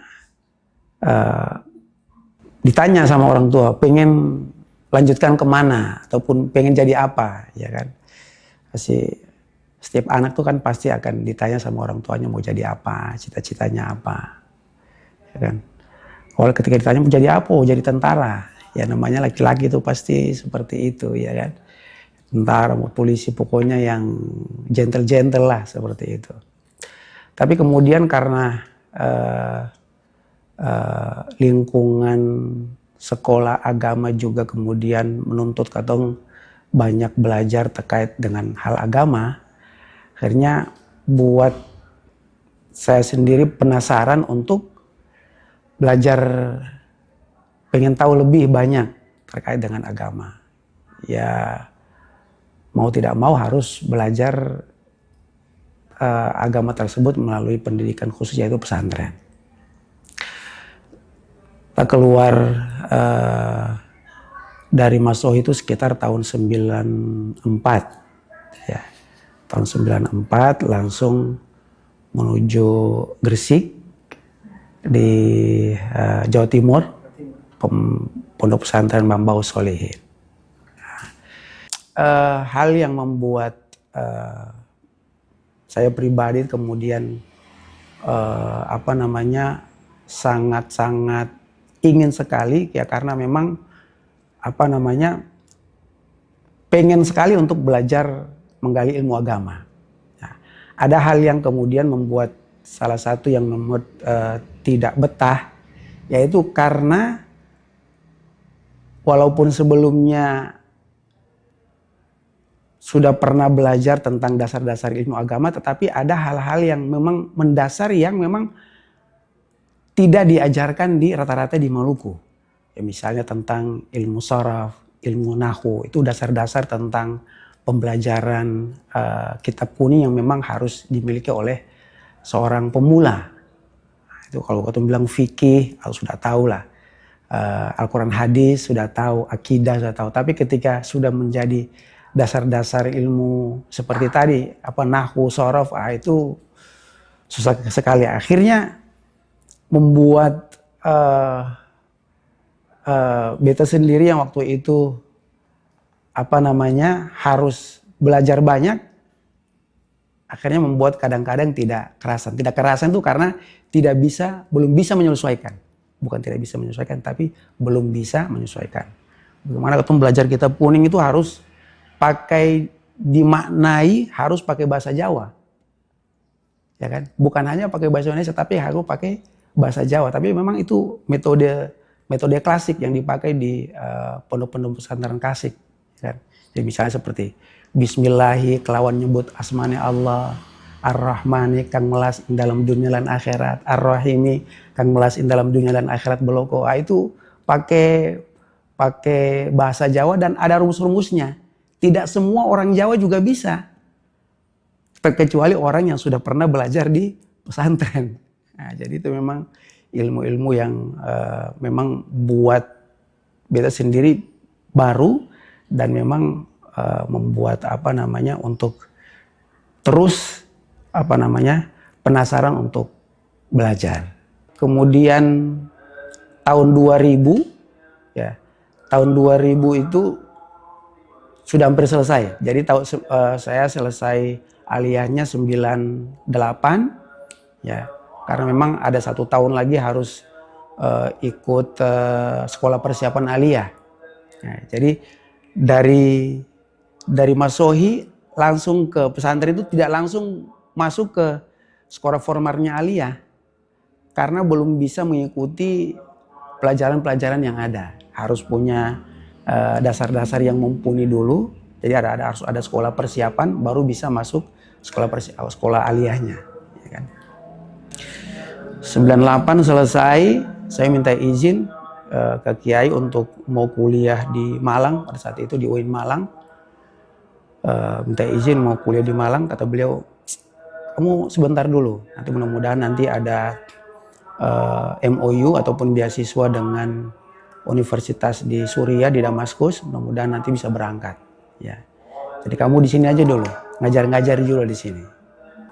Akhirnya tahun 2000, Mei 2000, kamu siap-siap urus berkas-berkas, nanti berangkat ke Damaskus, Suriah. Ya. Pembiayaan itu pun dibiayai oleh kiainya. Pembuatan paspor sampai tiket-tiketnya dibiayai untuk ke Damaskus, Suriah. Dan tidak pernah sekalipun terbersit dalam pikiran saya itu untuk nanti bisa belajar sampai ke luar negeri. Ya, sampai bisa belajar ke luar negeri. Akhirnya nyambinya ya wallahualam, Allah memang tunjukkan jalan hambanya masing-masing ya. Ada penawaran, kebetulan ada penawaran dari Sekolah Indonesia Damaskus yang berada di lingkungan kedutaan. Kita dipanggil untuk bisa mengajar di sana. Akhirnya mengajar di sana, akhirnya mengajar sambil kuliah. Studi ini, Ustaz, punya fokus belajar apa studinya? Iya, fokusnya di Islamic Studies dan Bahasa Arab. Islamic Studies dan Bahasa Arab. Alhamdulillah, tetapi walaupun di Damaskus itu unik. Jadi walaupun kita belajar di lingkungan universitas, tetapi paling banyak ilmu yang kita dapat itu di masjid-masjid. Jadi di setiap masjid, setiap hari itu para guru-guru punya punya fak masing-masing. Kita mau belajar hadis, oh nanti di masjid A. Kita mau belajar tentang ilmu kalam, itu ilmu akidah, oh nanti di masjid B. Kita mau belajar tentang ilmu Al-Quran, nanti di masjid C. Jadi tinggal kita yang bisa mampu untuk mencari waktu untuk belajar saja. Jadi ilmu yang didapatkan itu lebih banyak di luar daripada di lingkungan universitas. Jadi setelah hampir kurang lebih dari tahun 2000 sampai 2012 ya, kita di Damaskus. Ya, setelah belajar, kemudian juga sambil kerja juga di kedutaan, ada kemudian tentu masing-masing ya manusia itu punya dorongan untuk dia bisa menghidupi, dia punya kehidupan duniawi lah, ya kan, kerja dan sebagainya. Ada tawaran sempat dari kepala staf itu di Bulgaria, udah kamu ke Bulgaria aja. Mumpung lagi Damaskus itu lagi kerusuhan, lagi Arabic Spring juga kena. Jadi kamu ke Bulgaria aja. Ya sudah, kirim berkas. Ternyata biasanya kan kalau kepala staf itu diterima langsung di situ tanpa harus ada ikut tes dari Kemenlu di Jakarta, ya kan? Tapi tahu-tahunya pada saat itu harus ikut tes di Kemenlu di Jakarta. Kita lokal staff, sebagai lokal staff itu ada seperti kontrak kerja. Jadi 3 tahun perpanjang kontrak, 3 tahun perpanjang kontrak, ya kan, dari Kemenlu di Jakarta. Setelah dikasih perpanjang kontrak, saya tidak perpanjang kontrak. Ditanya mau kemana? Kenapa tidak mau panjang kontrak? Saya mau ke Bulgaria. Kenapa ke Bulgaria? Sini kan lagi butuh kamu, kenapa harus ke Bulgaria? Bahkan dubesnya itu tidak mau saya pindah. Dan tidak boleh pulang. Ya karena mungkin sudah rasa nyaman dibutuhkan di sana. Pernah di protokol konsuler dan perlindungan warga Indonesia. Ada sekitar 2 tahun, kemudian setelah itu di Pensosbud. Setelah itu kata teman yang di Bulgaria, wah mas kayaknya nggak bisa ini. Harus ikut tesnya di Kemenlu di Jakarta. Gak apa-apa, saya pulang. Gimana kalau nanti nggak lolos? Udah berarti rezeki saya itu bukan di sini, ya kan? berarti memang harus pulang ke kampung halaman, ke Ambon. Sampai di Jakarta ikut tes, semuanya lolos. Sampai interview semuanya lolos. Bilang, kamu ini luar biasa nih, kenapa kok minta pindah dari Damaskus? Ya Damaskus lagi rusuh, gimana kita mau kerja, ya kan, nggak tenang. Terus, lalu kenapa mau ke Bulgaria? Ya karena memang dikasih tawaran ke sana, ya kan. Dan sana juga membutuhkan tenaga. Ya sudah. Tapi ini dubes kamu tidak mau kamu pindah dari Damaskus. Ya, ya boleh apa ya, kan kita kontrakan gitu. Apa namanya, sesuai dengan kontrak. Terkecuali ya diplomat, dia harus nurut kan. Iya, harus ikut. Sudah. Ya sudah, nanti tunggu kabar untuk berangkat ataupun lolos atau tidak, ya kan. Tapi sudah ketemu dengan dubes Bulgaria. Mas, kita tunggu di Bulgaria. Ya. Siapa? Tinggal ikuti prosedurnya saja. Yang penting kami udah terima di Bulgaria. Ya. Lama sebulan, 2 bulan, 3 bulan, 4 bulan. Mas, ini kayaknya ini dari Damaskus kayaknya mengganjal. Jadi tidak boleh berangkat. Jadi sampai ke pegawaian Kemenlu pun tidak diperkenankan untuk berangkat. Saya bilang, ya berarti rezeki saya tidak di situ. Saya disuruh kembali lagi untuk mengabdi ke masyarakat. Ya. Setelah kesini 2012, kemudian lihat kondisi di sini belum ada masjid, masih awal bangun, di sini juga belum. Lihat suasana, kemudian khususnya di sini, ya kan. Khususnya tempuhnya orang-orang kampung, banyak kemudian seperti tidak ada figur, tidak ada tokoh yang kemudian mengarahkan, ya kan, dong, untuk bisa bagaimana minimal lah hari-hari ataupun jam-jam waktu maghrib sama isya itu tidak berkeliaran di luar, ya kan. Aku bilang, ini karena kenapa kok anak-anak berkeliaran? Oh, tidak ada tempat ngaji, Ustaz. Oh, di sini tidak ada PK, oh sudah kita bikin PK. Itu masih gubuk. Itu masih gubuk-gubuk, ya kan. Jadi kadang-kadang orang datang sini, wow Ustaz lumayan ya. Ya jangan dilihat ininya, lihat dari proses awalnya dulu. Susahnya seperti apa, ya kan. Jadi memang rata-rata kiai-kiai yang memang betul-betul dari awal itu ya memang dari gubuk, ya, bukan dari kemudian awal langsung sudah berdiri megah, ya kan. Nah dari situ kemudian pelan-pelan mulai dari orang rumah dulu, ya kan. Mau ngaji pengen, oh tahu-tahu lama-lama yang tetangga mau ikut, lain-lain banyak yang kemudian ingin belajar, diminta untuk kemudian sudah pindah, sudah dibangun di sini kemudian suruh lanjutkan. Hal yang kemudian menggugah untuk kemudian bagaimana kita untuk ditanya kenapa tidak kerja saja jadi pegawai, jadi PNS, dia bilang ya kalau mau kerja dengan jadi PNS lagi berarti kita kembali lagi ke Damaskus, ya kan. Artinya itu mengulangi hal yang sama lagi, ya kan. Kalau mau mengabdi masyarakat berarti tidak betul-betul mau ini lagi, ya kan. Karena artinya kita lebih banyak sibuk nanti di tempat kerjaan lagi, bukan mengabdi untuk masyarakat. Nah, akhirnya hal itu yang kemudian mendorong kita pribadi untuk mengabdikan diri di masyarakat. Ya sudah, pelan-pelan yang tadi kemudian yang dari kiai yang di guru-guru di Gresik, ya Mas Buin Fakih, kemudian guru-guru yang ada di Damaskus yang mereka punya keikhlasan, artinya membuat membentuk kepribadian kita secara pribadi juga untuk bagaimana bisa mengikhlaskan diri untuk berbakti dan bisa khidmah di masyarakat, ya begitu. Jadi memang kita sebagai manusia tidak terlepas dari usaha-usaha, dan yang paling terpenting adalah campur tangan Allah Subhanahu wa taala. Sehingga sebagian besar apa yang kita lakukan sebenarnya pada hakikatnya adalah semua adalah campur tangan daripada Allah Subhanahu wa taala. Kita sering yang kita lakukan di sini adalah berjalan seperti apa adanya, ya kan? Yang terpenting adalah anak-anak itu ataupun santri-santri itu kemudian mau menjalankan apa yang ada, ya kan? Dia melewati segala proses yang ada, ya kan? Ada beberapa hal, misalnya contohnya seperti ini. Dari satu santri atau satu anak ke anak itu berbeda-beda, dia punya tingkat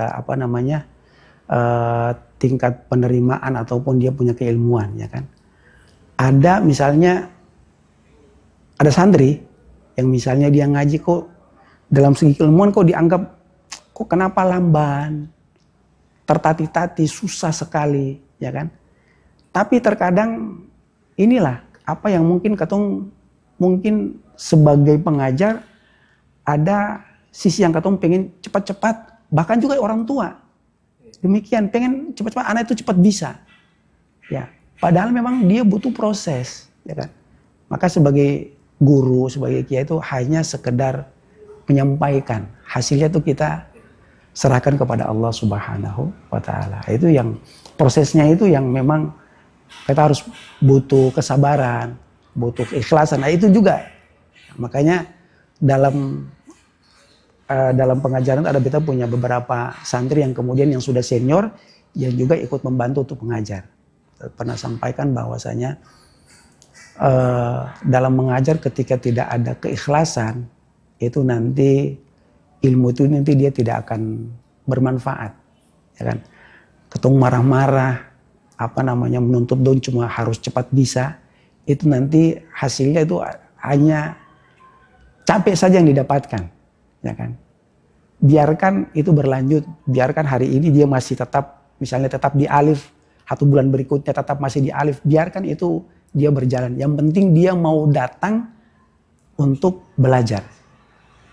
Karena di lingkungan itu paling tidak dia terjaga dari hal-hal yang negatif. Ya. Itu yang kemudian menjadi dorongan yang sangat kuat agar anak-anak itu walaupun dong tidak harus cepat bisa, ya kan? Tetapi tetap dalam lingkungan yang baik. Ya kan? Artinya ketika ketemu dalam waktu-waktu yang baik, dalam tempat yang baik, itu kan pasti rahmat Allah turun, perlindungan Allah itu ada. Nah, itu yang kemudian diharapkan, ya kan? Itu. Kira. Kalau kamu tidak siap untuk susah menghadapi beratnya menuntut ilmu, maka kamu juga harus siap untuk akan pahitnya daripada kebodohan. Bodoh itu tidak enak, bodoh itu tidak nyaman. Dibilang bodoh itu tidak enak. Kita mau membangun apa itu harus punya keilmuan, melakukan apa harus didasari dengan ilmu. Begitu juga kita beragama, ya kan? Beragama harus dilandasi dengan ilmu pengetahuan, ya kan? Tidak ada orang yang sholat kemudian tunduk bangun dengan gerakan-gerakan yang hampa, ya, tanpa ada arti dan substansi, tidak ada ruhnya. Tentunya harus dilandasi dengan keilmuan. Maka mari daripada kita teman-teman, anak-anak, masyarakat yang ada di Maluku, mari kita bersemangat, ya, untuk tetap mencari dan menuntut ilmu. Karena tidak ada batasan waktu dan batasan ruang, ya. Kita mau menuntut ilmu di mana saja bisa, ya. Mau kapan saja bisa. Tapi tentunya menuntut ilmu itu harus berguru, harus punya guru. Karena kalau tidak punya guru berarti setan menjadi penuntutnya, ya, penuntunnya, setan menjadi gurunya. Jadi harus punya guru, bukan kemudian sekarang karena sudah mudah kita mengakses keilmuan lewat internet, Google dan sebagainya, kemudian kita hanya jadikan itu sebagai salah satu sumber daripada keilmuan. Tapi keilmuan, menuntut ilmu itu adalah sebuah transformasi ilmu antara seorang guru dan seorang penuntut ilmu ataupun murid. Itu harus ada gurunya, tidak boleh tidak ada guru. Ya, kira-kira demikian.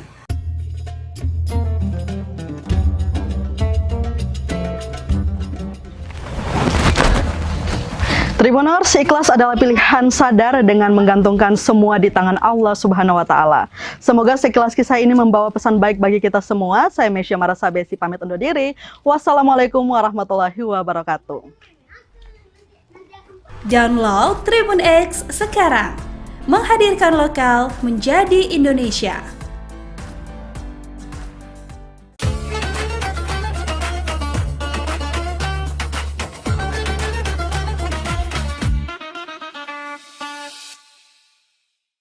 Bismillahirrahmanirrahim.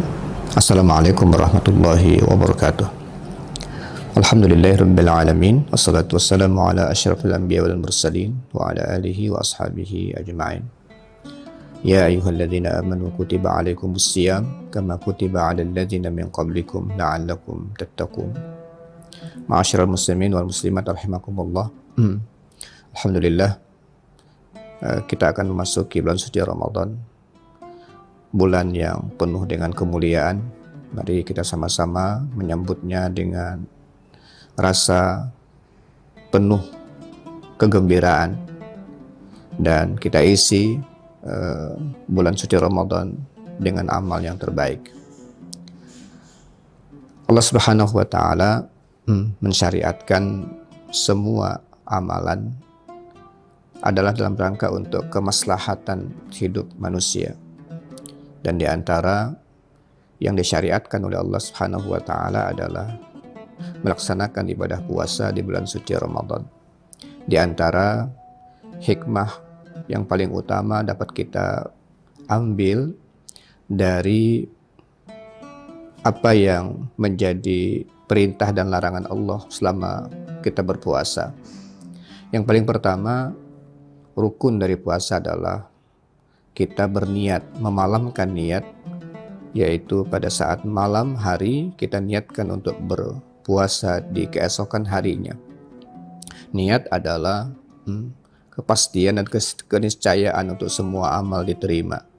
Oleh karena itu, mari kita sama-sama meniatkan puasa untuk keesokan harinya. Semoga ibadah kita diterima oleh Allah Subhanahu wa Ta'ala.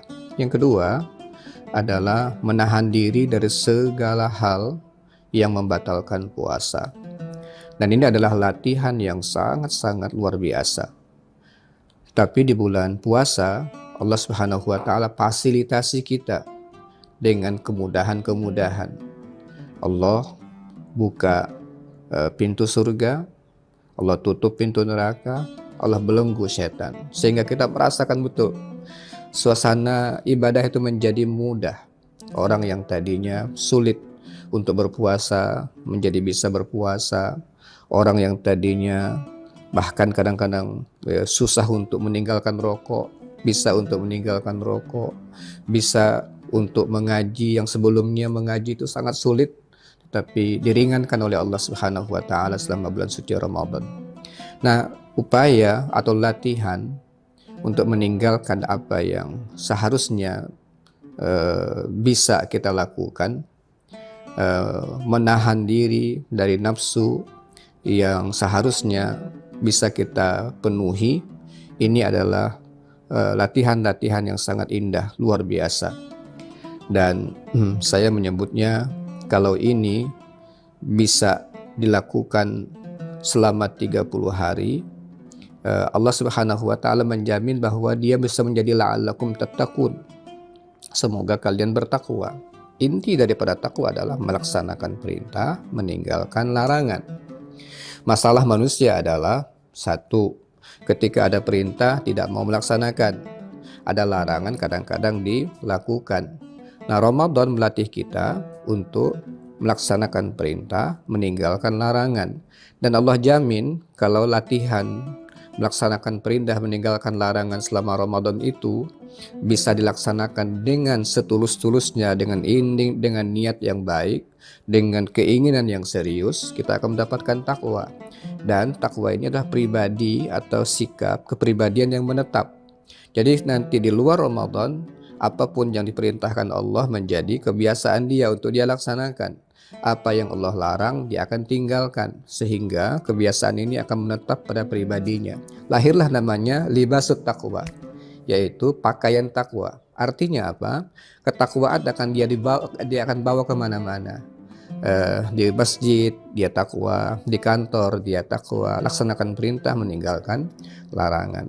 Jadi ini output daripada Ramadan yang kita ingin dapatkan selama kita melaksanakan ibadah ini. Ya, mudah-mudahan dengan kita serius, sungguh-sungguh melaksanakannya, maka kita akan bisa mewujudkannya.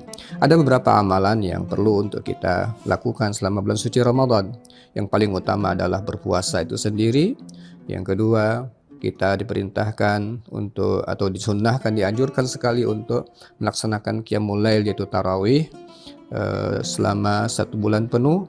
Kemudian berikutnya banyakkan kita mengkaji dan mengaji Al-Quran, kemudian bersedekah dan seluruh amal-amal ketaatan. Di akhir, di 10 hari terakhir, kita dianjurkan juga untuk i'tikaf, untuk menyambut kehadiran Lailatul Qadar sebagai malam yang terbaik yang dihadiahkan oleh Allah Subhanahu wa taala. Khairun min alfi syahr, lebih baik daripada 1000 bulan saat kita beribadah. Mari kita manfaatkan tahun ini dengan amal-amal terbaik. Mudah-mudahan kita meraih takwa yang dijanjikan oleh Allah Subhanahu wa taala. Aku qouli hadza wa astaghfirullah li wa lakum. Assalamualaikum warahmatullahi wabarakatuh.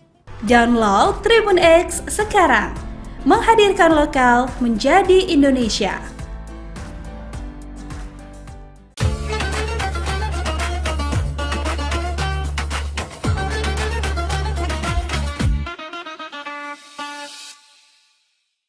Bismillahirrahmanirrahim. Assalamualaikum warahmatullahi wabarakatuh.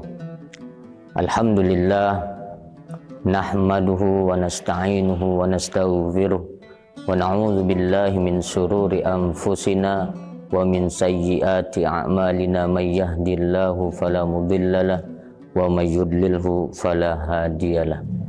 Nashhadu an la ilaha illallah wahdahu la syarikalah, iyyahu na'budu wa iyyahu nasta'in, wa ashhadu anna sayyidana Muhammadan abduhu wa rasuluh al-mab'utu rahmatan lil alamin.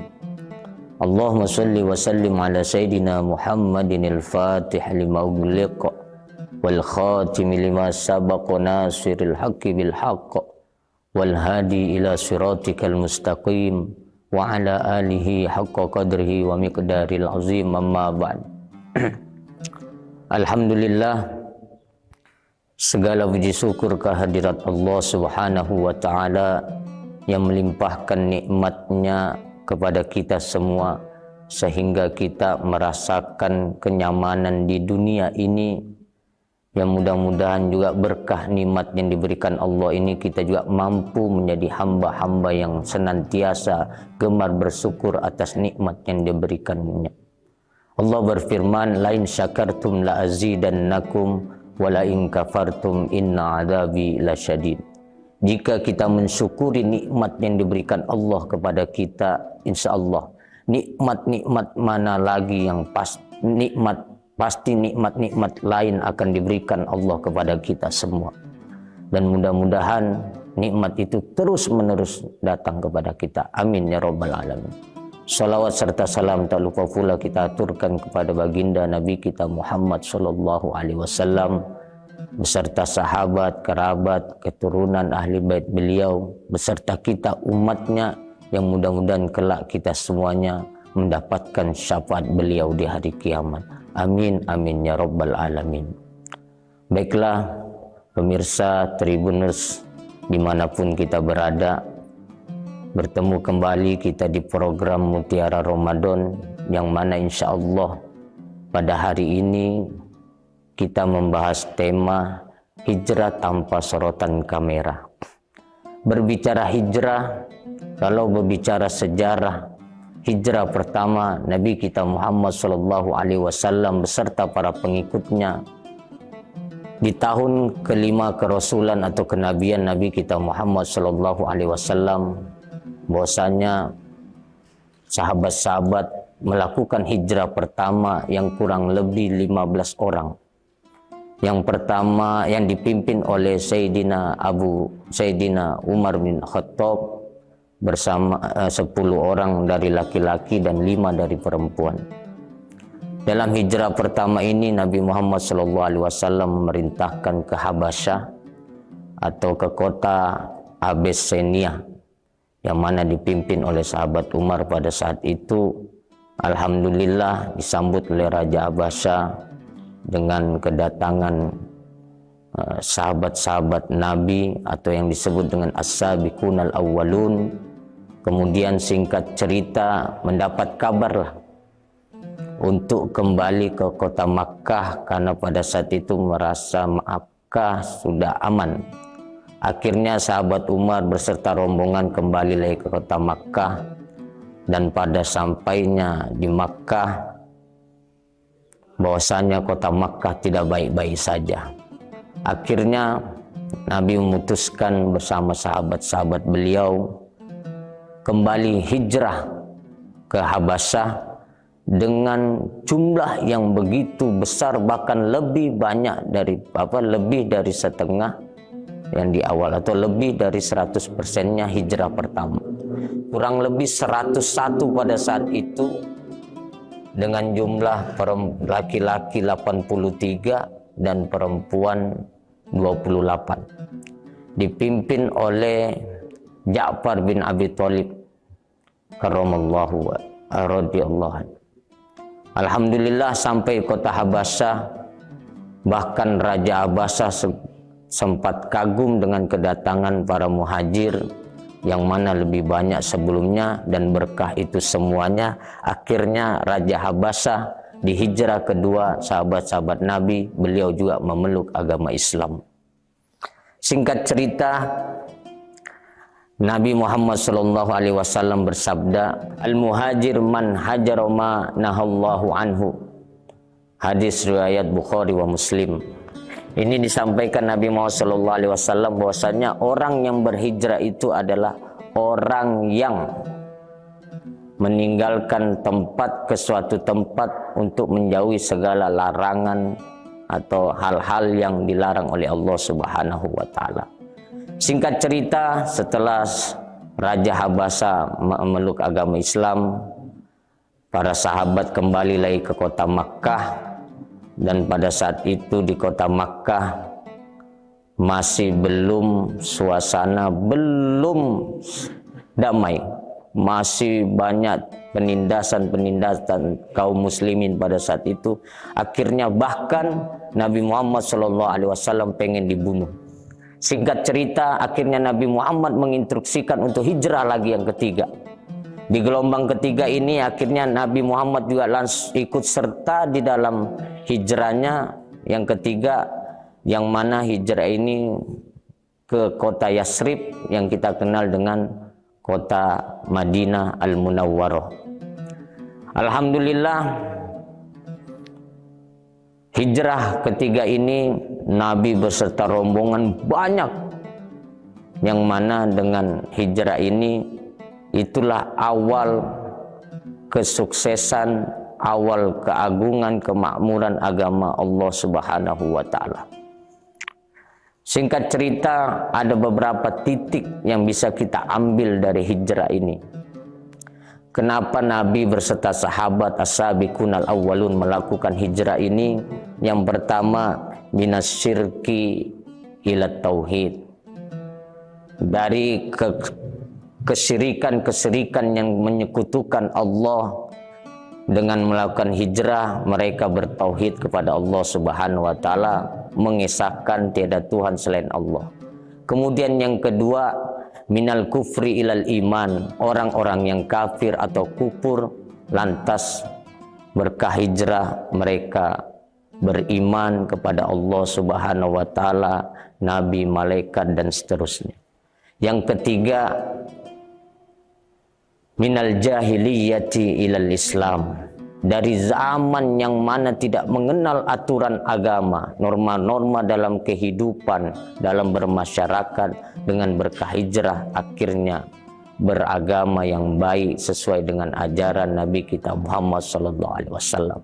Dan yang ketiga, minaz zulumati ilan nur, yang membawa jalan dari kegelapan menuju jalan terang benderang. Alhamdulillah, Tribuners dimanapun kita berada, yang dimaksud dengan tema kita hijrah tanpa sorotan kamera, artinya hijrah kita ini kita mampu meninggalkan sesuatu yang sebelumnya dilarang oleh Allah menuju sesuatu yang benar-benar diperintahkan Allah Subhanahu wa Ta'ala. Kalau dari tema ini tanda kutip maksudnya kita berbuat baik tanpa harus di video, tanpa harus segala sesuatu kita masukkan di medsos, walaupun ini juga dakwah. Tapi dakwah yang sebenarnya kalau kita mengambil peristiwa kejadian hijrah pertama, akhirnya memang benar-benar melakukan perubahan. Yang mana tadi dalam hadis Nabi, al-muhajir man hajaro ma nahallahu an. Yang mana para orang-orang yang hijrah itu adalah meninggalkan tempat yang mana dulunya sering melakukan pelanggaran atau tidak mengikuti perintah Allah Subhanahu wa Ta'ala melalui ajaran Nabi kita Muhammad SAW. Artinya hijrah itu bagaimana diri kita lebih baik daripada sekarang untuk akan datang, atau lebih baik daripada tahun sebelum-sebelumnya atau tahun akan datang. Apalagi kita di bulan suci Ramadan ini, mudah-mudahan kita semua dipertemukan dengan bulan Ramadan yang mulia ini, kita bisa memperbaiki diri kita lebih baik daripada Ramadan sebelumnya. Karena bulan disebut Ramadan karena yurmidus dzunub. Bulan Ramadan itu menggugurkan, membakar atau menghapuskan dosa-dosa kita terdahulu, dengan catatan selain berpuasa, istiqomah melakukan ibadah, melakukan kebaikan-kebaikan semata-mata mencari ridho Allah Subhanahu wa Ta'ala. Tribuners dimanapun kita berada di program Mutiara Ramadan ini, mudah-mudahan kita bisa mengambil hikmah dari hijrah Nabi kita Muhammad SAW beserta sahabat-sahabat dulunya, yang mana yang benar-benar kita bisa orang-orang yang dulunya syirik kemudian bertauhid, orang-orang yang kufur kemudian beriman, yang jahiliyah menjadi Islam, kemudian yang merasa dalam kehidupan kegelapan merasakan terang benderang. Dengan hijrah yang kita lakukan membawa kebaikan kepada orang, bukan hanya buat diri kita sendiri, bahkan untuk keluarga, saudara, masyarakat, dan masyarakat luas. Pemirsa Tribuners dimanapun berada, mungkin cukup sekian apa yang kami sampaikan. Mudah-mudahan ini bisa memberikan pelajaran, ini juga bisa merefleksi kehidupan sehari-hari kita, agar kita bisa lebih baik dan terus baik. Qala Allah Ta'ala fi kitabil karim, fastabiqul khairat, berlomba-lombalah dalam kebaikan. Terima kasih atas segala perhatian. Mohon maaf atas segala kekurangan. Hadanallahu wa iyyakum ajma'in. Ihdinas siratal mustaqim. Mohon maaf lahir dan batin. Wallahul muwaffiq ila aqwamit thoriq. Assalamualaikum warahmatullahi wabarakatuh. Download Tribun X sekarang. Menghadirkan lokal menjadi Indonesia. Ya, tentu karena ini pertama ya. Tahun pertama kita siapkan sedemikian rupa, karena apapun namanya, ini adalah masjid negara, walaupun belum diputuskan sebagaimana ketentuan yang ada, tetapi karena ini disimboliskan sebagai masjid negara, maka seluruh kegiatan-kegiatan dari yang akan mengimami kita semuanya dari Istiqlal di dalam kegiatan di bulan suci Ramadan. Bukan saja pada saat salat tarawih, tapi seluruh salat-salat wajib setiap hari juga akan diimami oleh masjid yang sangat besar. Kalau menurut informasi dari Pak Kepala Balai, kalau penuh itu bisa sampai 60.000, 65.000 jamaah bisa tertampung di seluruh fasilitas yang tersedia.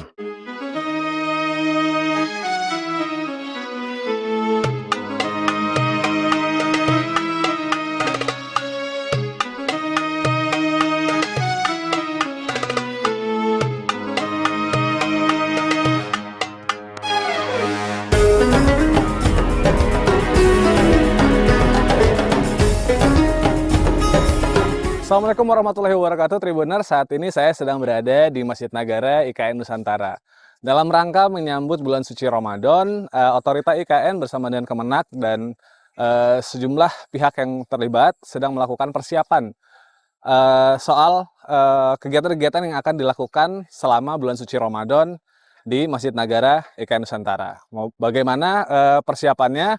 Ikuti saya di liputan khusus IKN Nusantara.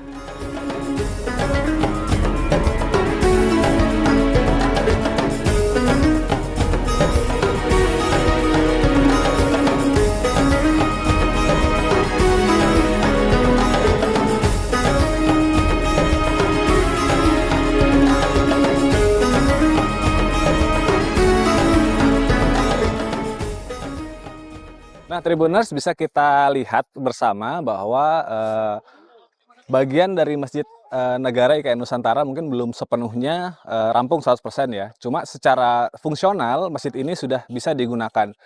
Dan rencananya akan digunakan pada awal Ramadan ini hingga sholat Id mendatang. Namun, menurut informasi yang kami dapat bahwa penggunaan Masjid Nagara IKN Nusantara tidak hanya berfokus pada saat Ramadan dan Idul Fitri saja, namun di luar Ramadan dan Idul Fitri nantinya akan tetap digunakan sebagai sarana beribadah umat muslim yang ada di daerah atau sekitaran IKN Nusantara.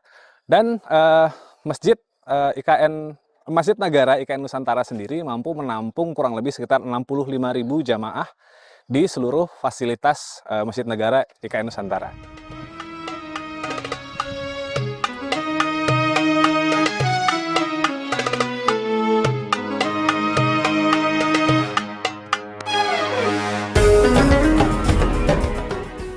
Tapi dapat kita pastikan bahwa seluruh kegiatan Ramadan di tahun ini 1447 Hijriah akan dilaksanakan secara penuh, ya. Kegiatan-kegiatannya ada 5 besar kegiatan ya, termasuk ada ceramah agama yang mendatangkan penceramah-penceramah nasional lah kira-kira seperti itu ya. Kemudian juga untuk layanan kepada kegiatan-kegiatan keagamaan untuk Gen Z juga kita ada. Kemudian tajil setiap hari kita siapkan kurang lebih 500 ya. Tapi tentu akan berkembang sesuai dengan situasi dan kondisi di lapangan nanti. Nah, kemudian juga kita akan siapkan bazar Ramadan juga di depan nanti akan kita siapkan. Mungkin 30 sampai 40 booth ya kita akan siapkan sehingga nanti juga akan kita rangkai dengan pasar murah ya untuk masyarakat kita. Ya, tentu karena ini pertama ya. Tahun pertama kita siapkan sedemikian rupa karena apapun namanya ini adalah Masjid Negara walaupun belum diputuskan sebagaimana ketentuan yang ada, tetapi karena ini disimboliskan sebagai Masjid Negara maka seluruh kegiatan-kegiatan peribadatan itu mengacu kepada Masjid Istiqlal di Jakarta. Jadi polanya sama dan tentu otorita bertanggung jawab secara penuh dalam proses pelaksanaan ini disupport oleh Kementerian Agama Republik Indonesia melalui kantor wilayah maupun kantor yang ada di Kabupaten Penajam Pasir Utara.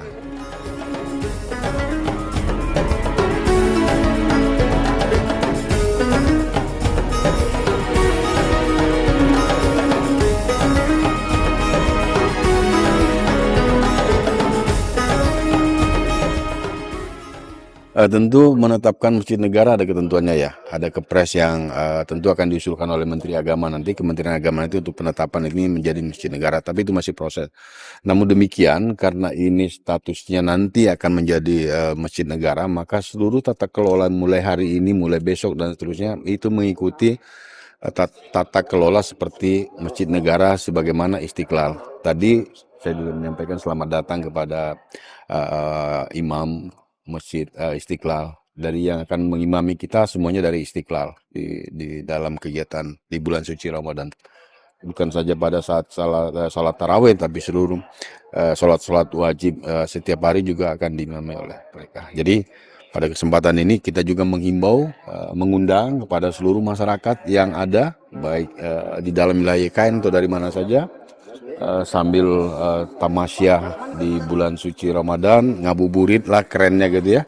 bisa datang ke sini, bisa buka puasa bersama dan memakmurkan masjid kita nih. Karena kita masjid yang sangat besar. Kalau menurut informasi dari Pak Kepala Balai, kalau penuh itu bisa sampai 60.000, 65.000 jamaah bisa tertampung di seluruh fasilitas yang tersedia.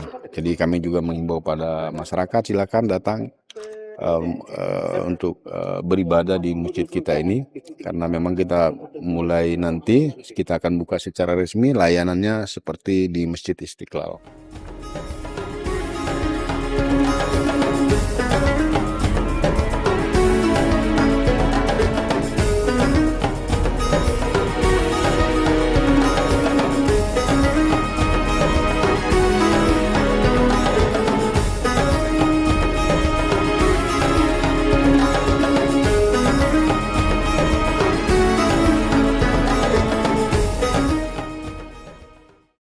Oke Tribuners, sekian jalan-jalan kita di Masjid Negara IKN Nusantara. Saya Wahyu Triyono dari Masjid Negara IKN Nusantara. Sampai jumpa.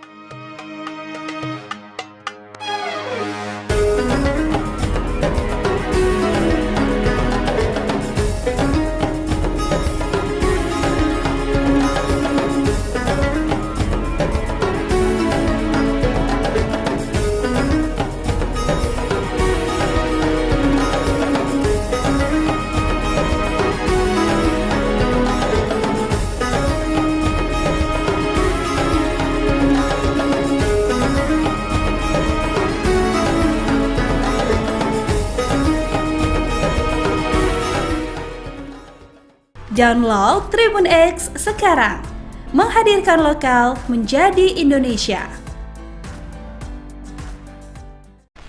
Beliau memberikan semacam hadiah, ya, hadiah kepada putrinya, kepada sebagai wujud syukur, sukacita. Nah, ini hadiah atas pernikahan itu. Jadi ini adalah masjid cinta. Jadi nanti ketika menyampaikan khutbah, diharapkan para pendengar itu membawa biji-biji serikaya ini atau biji-biji kebaikan Islam itu untuk disebarkan kepada, termasuk Masjid Al-Fatih ini bisa sebagai sarana untuk lebih dekat dengan Allah. Kalau situasi semakin susah, semakin sempit seperti ini, kalau tidak dekat sama Allah, terus dekat sama siapa lagi?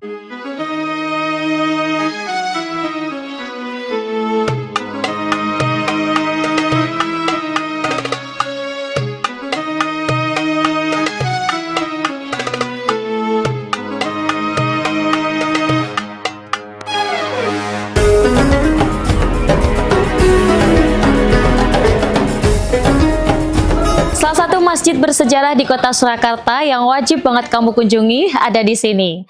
Konon katanya masjid ini menjadi mahar lamaran raja. Nah, raja siapakah itu? Ayo nanti kita telusuri bareng-bareng.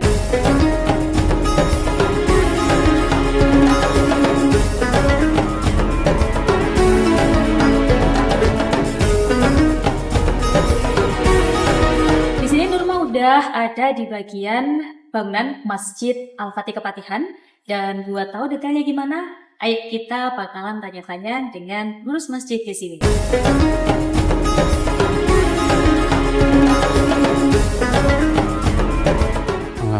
Iya. Assalamualaikum. Waalaikumsalam warahmatullahi. Baik Bapak, perkenalkan saya Nurma Oke. dari Tribun News. Oke. Jadi mohon izin, apakah boleh kami ingin mengelilingi mungkin masjid ini dan juga mengetahui bagaimana sejarah dan berdirinya bangunan masjid ini. Oke. Bismillahirrahmanirrahim. Alhamdulillahirabbil alamin wassalatu wassalamu ala asyrofil mursalin sayyidina Muhammad wa alihi washabihi ajmain, amma ba'du. Jadi ini untuk kita ketahui bersama bahwa Masjid Al-Fatih Kepatihan Surakarta ini berdiri sejak tahun 1312 Hijriah. Nah, ini buktinya. Silakan dilihat. Ya. Itu ada tahun 1312 itu kan ya. Iya. Ya, itu artinya bangunan ini mulai ada itu tahun 1312 Hijriah. Kalau sekarang itu 1447 Hijriah, berarti sekitar 135 tahun lamanya masjid ini berdiri dari sisi tahun Hijriah. Tapi kalau dikonversi ke Masehi itu 1892 atau 94 itu. Sekarang itu tahun 2026, berarti sekitar masjid ini sudah berdiri kalau Masehinya itu 132 tahun lamanya. Masya Allah, lebih dari 1 abad. Ini merupakan warisan yang sangat luar biasa dari Susunan Pakubuwono ke-10. Di mana menurut informasi bahwa Susunan Pakubuwono ke-10 itu menikahi anaknya Patih ini, kemudian beliau memberikan semacam hadiah, ya, hadiah kepada putrinya, kepada sebagai wujud syukur, sukacita. Nah, ini hadiah atas pernikahan itu. Jadi ini adalah masjid cinta. Masjid cinta, Ya. baik. Kalau boleh tahu, kalau Nurma dengar kabar-kabar juga ya Bapak, menjadi mahar lamaran raja begitu ya masjid ini? Bukan mahar ya. Baik. Karena kalau mahar itu miliknya putri, jadi tidak untuk publik. Jadi ini adalah hadiah. Kalau hadiah itu bisa untuk siapa saja, artinya untuk masyarakat dan sebagainya. Oh ya, saya perkenalkan tokoh-tokoh kita yang ada di Masjid Kepatihan ini. Ini beliau pengusaha di Pasar Gede. Ini Ustadz Suroso, beliau juga Ustadz di sini. Ini Pak Budi, nah, beliau tokoh di Solo, di Kepatihan. Ini ada Ustadz Abdurrahim, beliau termasuk imam rawatib di Masjid Al-Fatih Kepatihan Surakarta ini. Mohon izin, Bapak. Dari Tribun News. Iya. Iya. Baik Pak, terima kasih Bapak dan Ustadz sebelumnya. Apakah boleh kita sambil mengelilingi bangunan yang ada? Boleh, silakan. Oke, ini ada tulisan di sini kan, tulisan kaligrafi ini sebenarnya, tulisan kaligrafi. Kira-kira tulisannya apa itu? Tulisannya apa ini Ustadz ya? Jadi ini kan ada separuh sana, separuh sini kan. Nah, kalau dari sini, orang dari sini melihat di sini, itu ada tulisan yang dari kanan sampai tengah itu adalah Abu Bakar, Umar, Utsman, Ali. Ya, ini menunjukkan bahwa ini adalah masjidnya Ahlus Sunnah wal Jamaah. Baik. Ya, bukan masjid Syiah. Ya. Karena masjid Ahlus Sunnah wal Jamaah itu seringkali atau untuk menunjukkan bahwa masjid ini tidak maksudnya masjid ini mengakui Khalifah 4 itu. Iya. Kalau yang dari sana nanti lewat yang sebelah pintu sana itu juga kelihatan Abu Bakar, Umar, Utsman, Alinya itu. Karena ini kan simetris ya. Iya. Nah itu tulisannya itu. Baik, Nah, kemudian boleh kalau kita yang ini, yang sini. Ya. ini Muhammad Allah, ya Allah Muhammad. Jadi modelnya simetris seperti itu. Oh, ya, dari terlihat. sini kelihatan Allah Muhammad, dari sana juga kelihatan Allah Muhammad. Seperti itu. Jadi asli dari dulu. Asli dari dulu. Kayu-kayunya juga masih asli.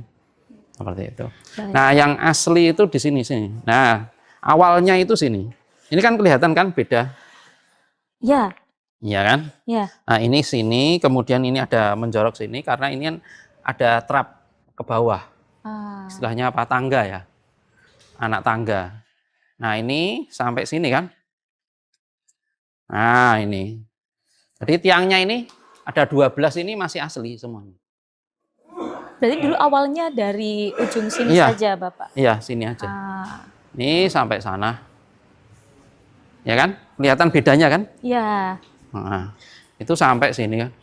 Berarti untuk tambahan ini ada di sisi-sisi depan, samping. Secara bertahap karena pertambahan dari jamaahnya, akhirnya menambah sana. Dalam itu juga sebenarnya masih asli. Semuanya asli semuanya. Ini juga asli. Baik. Ya, masih asli semuanya. Kalau boleh tahu, ini untuk ruangan jamaah putri? Bukan, yang putri sebelah sana. Sebelah, di kanan. Istilahnya pawastren ya. Pawastren putri.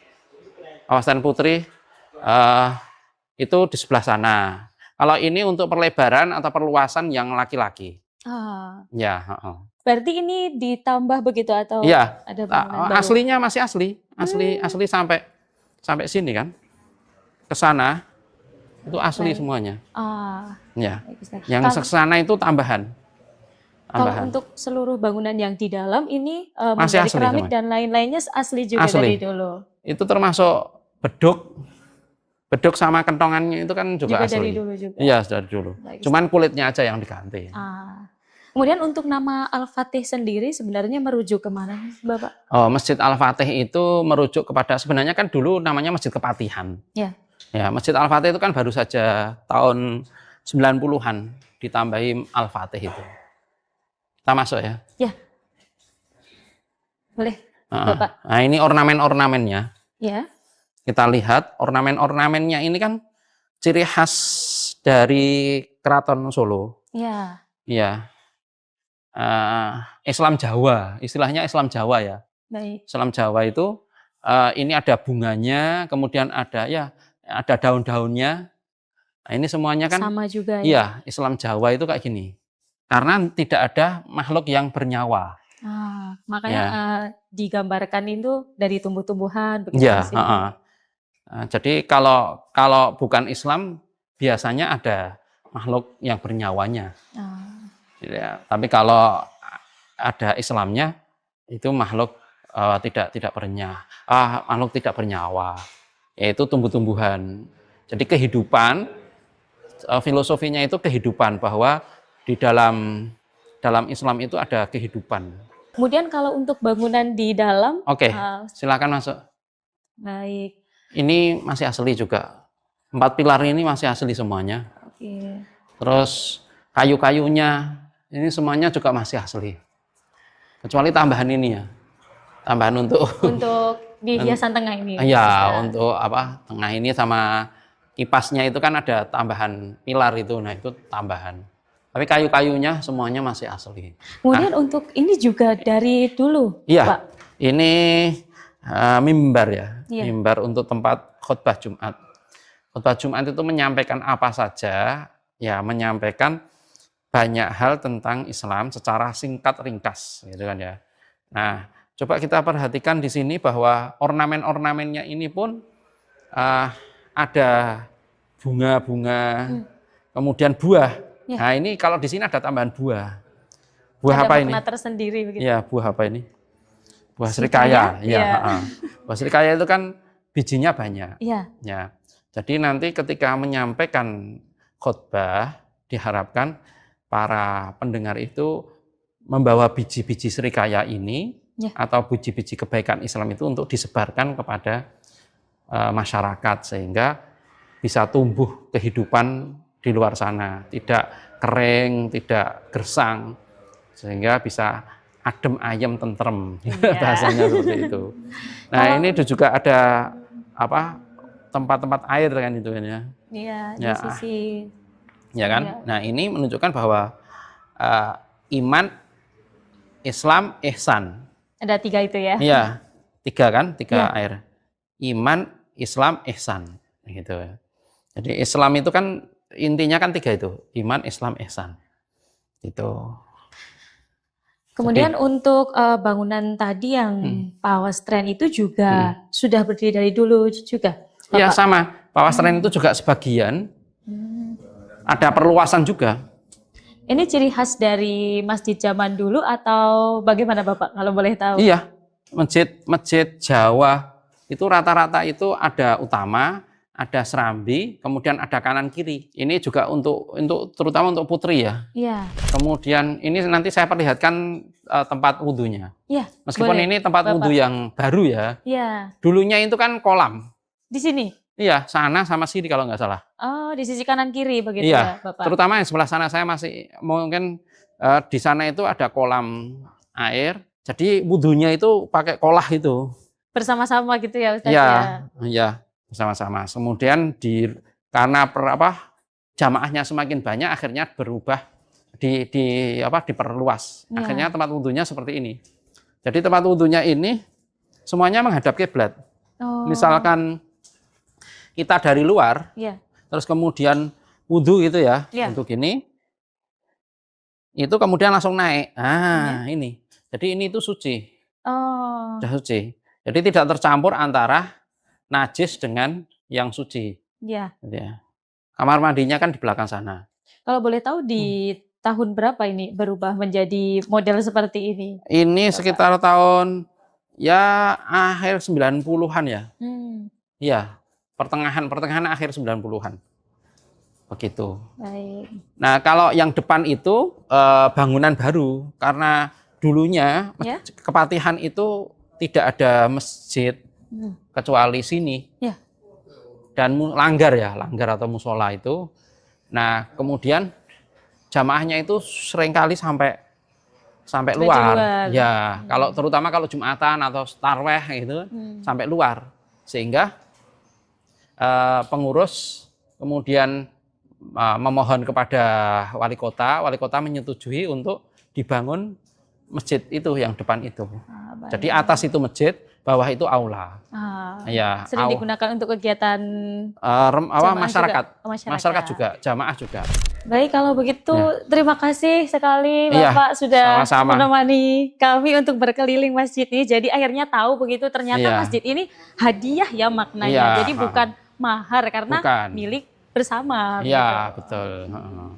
Untuk masyarakat. Kalau boleh minta dong Ustadz, ada mungkin pesan ya di Ramadan begitu untuk masyarakat yang ada di Indonesia begitu? Ya. Jadi Ramadan kali ini itu semestinya lebih berkualitas dibandingkan dengan tahun-tahun sebelumnya.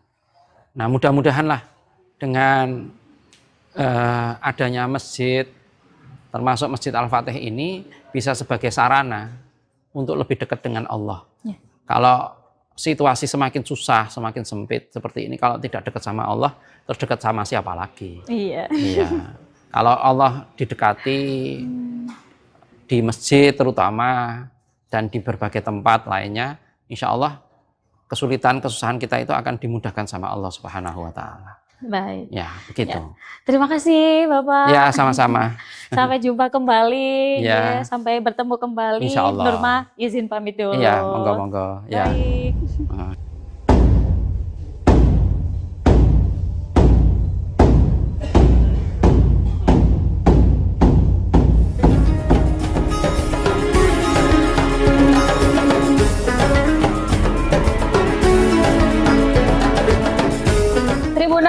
Setelah kita berkeliling di masjid ini ya yang penuh sejarah, ternyata kita sekarang tahu bahwa Masjid Al-Fatih Kepatihan ini adalah masjid hadiah dari raja. Jadi bukan mahar begitu ya, karena sudah dijelaskan juga ini bersifat untuk umum, jadi bukan hanya milik istri raja begitu.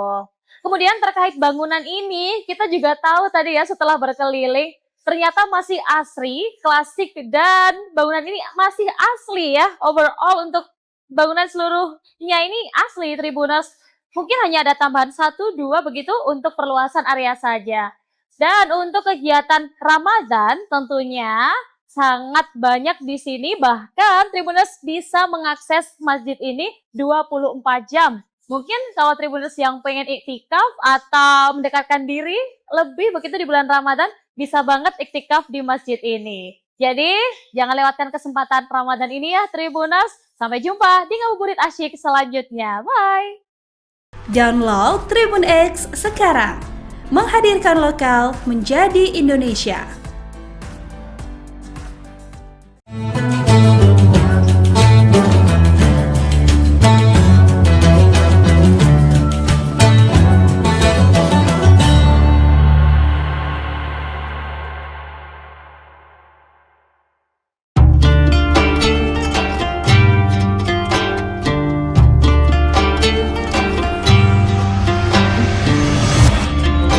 Syukur Alhamdulillah, tahun ini kita masih dipertemukan dengan bulan suci Ramadan.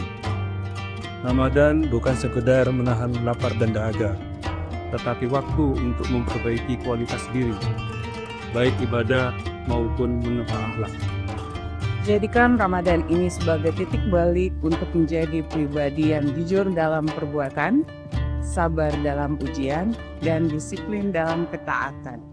Dewan Komisaris, Direksi dan seluruh karyawan PT Semen Tonasa mengucapkan selamat menunaikan ibadah puasa.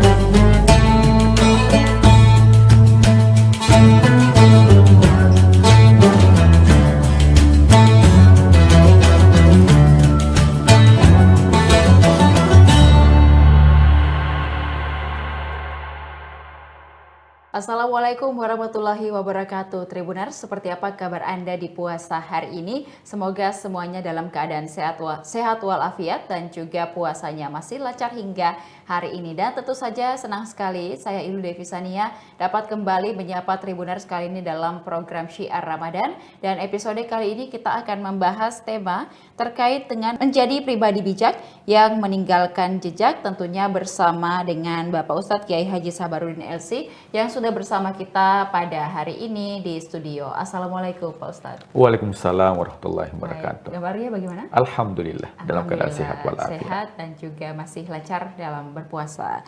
Baik, nah Pak Ustadz, tema kita hari ini merupakan menjadi pribadi bijak yang meninggalkan jejak. Mungkin tema ini kita akan membahas terkait dengan bagaimana kita meninggalkan jejak itu dalam bentuk kebaikan, supaya agar nanti ketika kita sudah tidak ada lagi di muka bumi ini, kita tetap diingat dengan kebaikan itu, atau mungkin istilahnya amal jariah ya Pak Ustadz ya. Seperti apa mungkin, silakan. Bismillahirrahmanirrahim. Hamdan wa syukranillah, salatan wa salaman ala rasulillah, amma ba'd. Ya, sebuah ungkapan mengatakan bahwa harimau mati meninggalkan belang, manusia mati meninggalkan nama yang baik.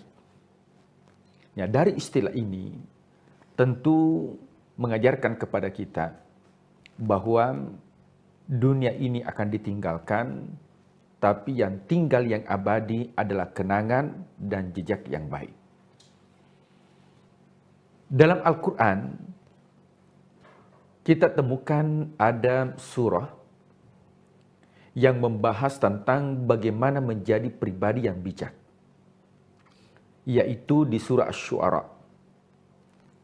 Surah ini menceritakan tentang Nabi Ibrahim alaihissalam yang 40.000 tahun yang lalu sampai saat sekarang ini itu namanya selalu dikenang, apalagi ketika melaksanakan ibadah haji dan umroh, maka bagian daripada spiritualitas dan juga ibadah ritual, yaitu dengan menginjakkan jejak-jejak peninggalan Nabi Ibrahim alaihissalam seperti tawaf di Ka'bah, kemudian sholat di maqam Ibrahim. Ini menunjukkan bahwa ya meskipun usia kita dibatasi oleh waktu sesuai dengan kontrak perjanjian kita dengan Allah. Ketika dalam rahim seorang ibu, Allah berfirman, "Alastu bi rabbikum?" Bukankah aku Tuhanmu? Maka bayi yang ada dalam kandungan mengatakan, "Qalu bala syahidna." Maka terjadilah kontrak MOU, perjanjian antar hamba dengan Tuhan. Maka di muka bumi ini kita ada batas usia. Akan tetapi meskipun usia kita dibatasi, akan tetapi jangan sampai umur kita dibatasi dengan kebaikan. Makanya bedanya usia dengan umur. Kalau usia itu adalah kontrak kehidupan dengan Allah, sedangkan umur itu adalah manfaat. Makanya umur itu diambil dari bahasa Arab. Innama ya'muru masajidallah. Orang-orang yang memakmurkan masjid. Memakmurkan artinya memberikan manfaat yang banyak. Nah, di surah Asy-Syu'ara ini paling tidak ada 4 hal sehingga menjadi pribadi yang bijak yang meninggalkan jejak. A'udzubillahi minasyaitonirrajim. Dalam Al-Qur'an Allah berfirman, "Rabbi habli hukman wa alhiqni bis salihin waj'alni lisana sidqin fil akhirin waj'alni min warathati jannatin na'im." Jadi kita fokus ke 4 item sebagai sarana supaya kita meninggalkan jejak dan dikenal sebagai orang yang bijak atau yang berkarismatik. Tentunya itu tidak terlepas dari pertolongan dari Allah Subhanahu wa taala. Jika seseorang mengandalkan dirinya, maka itulah disebut dengan pencitraan. Pencitraan manusia akan luntur seiring berjalannya waktu. Akan tetapi ketika itu datangnya dari Allah Subhanahu wa taala, maka itu akan abadi selamanya selama adanya alam semesta. Siapa yang menggerakkan hati manusia? Yang menggerakkan itu adalah Allah. Siapa yang menundukkan hati manusia? Yang menundukkan itu adalah Allah. Nah, kita lihat item yang pertama. Rabbi habli hukman. Yang artinya, ya Allah, karuniakanlah kepadaku hikmah, bijak. Para nabi dan rasul itu dibekali oleh Allah ilmu dengan hikmah. Karena ketika ilmu dikejar, semakin kita mengejar ilmu, maka ilmu akan memberikan kepada kita sedikit. Wa ma utitu minal ilmi illa qalila. Semakin ilmu dikejar, maka ilmu akan memberikan sedikit. Akan tetapi ketika ilmu itu sudah dibarengi dengan hikmah, kata Allah, wa may yu'tal hikmata faqad utiya khairan katsira. Siapa yang dibekali dengan hikmah, faqad utiya khairan katsira, maka akan dibukakan pintu kebaikan yang banyak. Oleh sebab itu, para nabi dan rasul selalu dibekali dua hal, atainahu hukman wa ilman, yaitu dibekali dengan hikmah dan juga dibekali dengan ilmu. Coba kita lihat, ketika ada orang yang berilmu akan tetapi tidak memiliki hikmah, maka apa yang diungkapkan hanya masuk telinga kanan, keluar telinga kiri. Tapi ketika orang yang mungkin ilmunya sangat sederhana, tapi ketika diucapkan dengan penuh hikmah, maka apa yang didengar itu akan masuk dalam kalbu. Ini ada sebuah kisah yang terjadi di salah satu daerah. Ada seorang ulama yang memberikan pengajian. Ya, pengajian ini adalah pengajian tafsir Al-Quran. Tapi suatu ketika karena sakit, sehingga digantikan oleh putranya. Ya, putranya ini juga merupakan alumni dari Timur Tengah. Bahkan menguasai disiplin ilmu Al-Quran dan juga interpretasi Al-Quran, yaitu hadis. Maka anaknya ini memberikan kajian. Dari satu ayat ditafsirkan dengan ayat yang lain. Kemudian diinterpretasi dengan menggunakan hadis. Akan tetapi ketika pengajian telah usai, maka para jamaah menghadap kepada Pak Kiai. Kemudian Pak Kiai mengatakan, ya bagaimana respon jamaah? Ya ketika putraku memberikan kajian, maka jamaah mengatakan, wahai sang Kiai, sangat luar biasa. Dari satu ayat diinterpretasi dengan ayat yang lain, ditafsirkan dengan ayat yang lain, tapi sang Kiai hanya masuk telinga kanan, keluar telinga kiri. Sementara sang Kiai hanya menafsirkan satu ayat, akan tetapi itu masuk ke dalam kalbu. Kemudian sang Kiai memanggil putranya dan mengatakan, wahai putraku, engkau memberikan ilmu karena engkau merasa pintar, bukan pintar merasa. Pemirsa Tribuners yang dimuliakan Allah Subhanahu wa Ta'ala. Maka poin yang pertama untuk menjadi pribadi yang bijak meninggalkan jejak adalah meminta kepada Allah pertolongan dari Allah supaya kita menjadi pribadi yang penuh dengan hikmah, pribadi yang bijak, penuh dengan karismatik, bukan pencitraan. Dalam Al-Quran, kita menemukan sosok bukan seorang nabi, bukan juga seorang rasul, tapi diabadikan namanya dalam Al-Quran, yaitu Luqmanul Hakim, Luqman yang sangat bijak. Walaqad ataina Luqmanal hikmata. Luqman ini bukan seorang nabi, bukan seorang rasul, tapi diabadikan namanya dalam Al-Quran karena memiliki sifat al-hikmah yang sudah dikaruniakan oleh Allah Subhanahu wa Ta'ala. Maka salah satu cara untuk mendapatkan hikmah itu adalah harus menjadi pribadi yang pintar merasa, bukan merasa pintar dalam aspek apapun. Kemudian poin yang kedua, wa alhiqni bis salihin. Senantiasa dipertemukan dengan circle yang positif. Yang mana circle ini, komunitas ini yaitu komunitas yang bisa mendekatkan diri kepada Tuhan. Karena bagaimanapun kita menjadi orang yang baik, jika lingkungan kita tidak baik, maka itu akan sulit menjadi pribadi yang baik. Pernah saya ungkapkan sebuah ungkapan dari Imam Ali karramallahu wajhah mengatakan bahwa keburukan yang terorganisir bisa mengalahkan kebaikan yang tidak terorganisir. Makanya suatu ketika ada sahabat Rasul sallallahu alaihi wasallam mengatakan, "Ya Rasulullah, siapakah yang paling tepat ku jadikan sebagai qarib, ku jadikan sebagai sahabat?" Maka Rasul sallallahu alaihi wasallam mengatakan, "Jikalau engkau bersamanya, maka engkau ingat kepada Allah." Karena terkadang ada orang bersama dengan kita, tapi ketika kita bersama, yang diingat adalah cicilan atau kredit. Nah, pemirsa Tribuners yang dimuliakan Allah Subhanahu wa taala. Tentunya kita mengharapkan teman. Kita mengharapkan sahabat. Yang mana sahabat ini bukan hanya persahabatan di dunia, akan tetapi juga persahabatan di akhirat.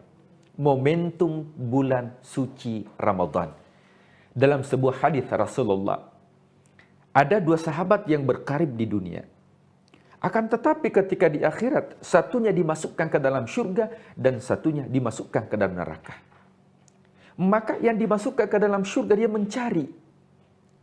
Dia mencari, "Ya Rob, mana dulu sahabatku di dunia? Kami sama-sama berpuasa. Kami sama-sama bertaklim.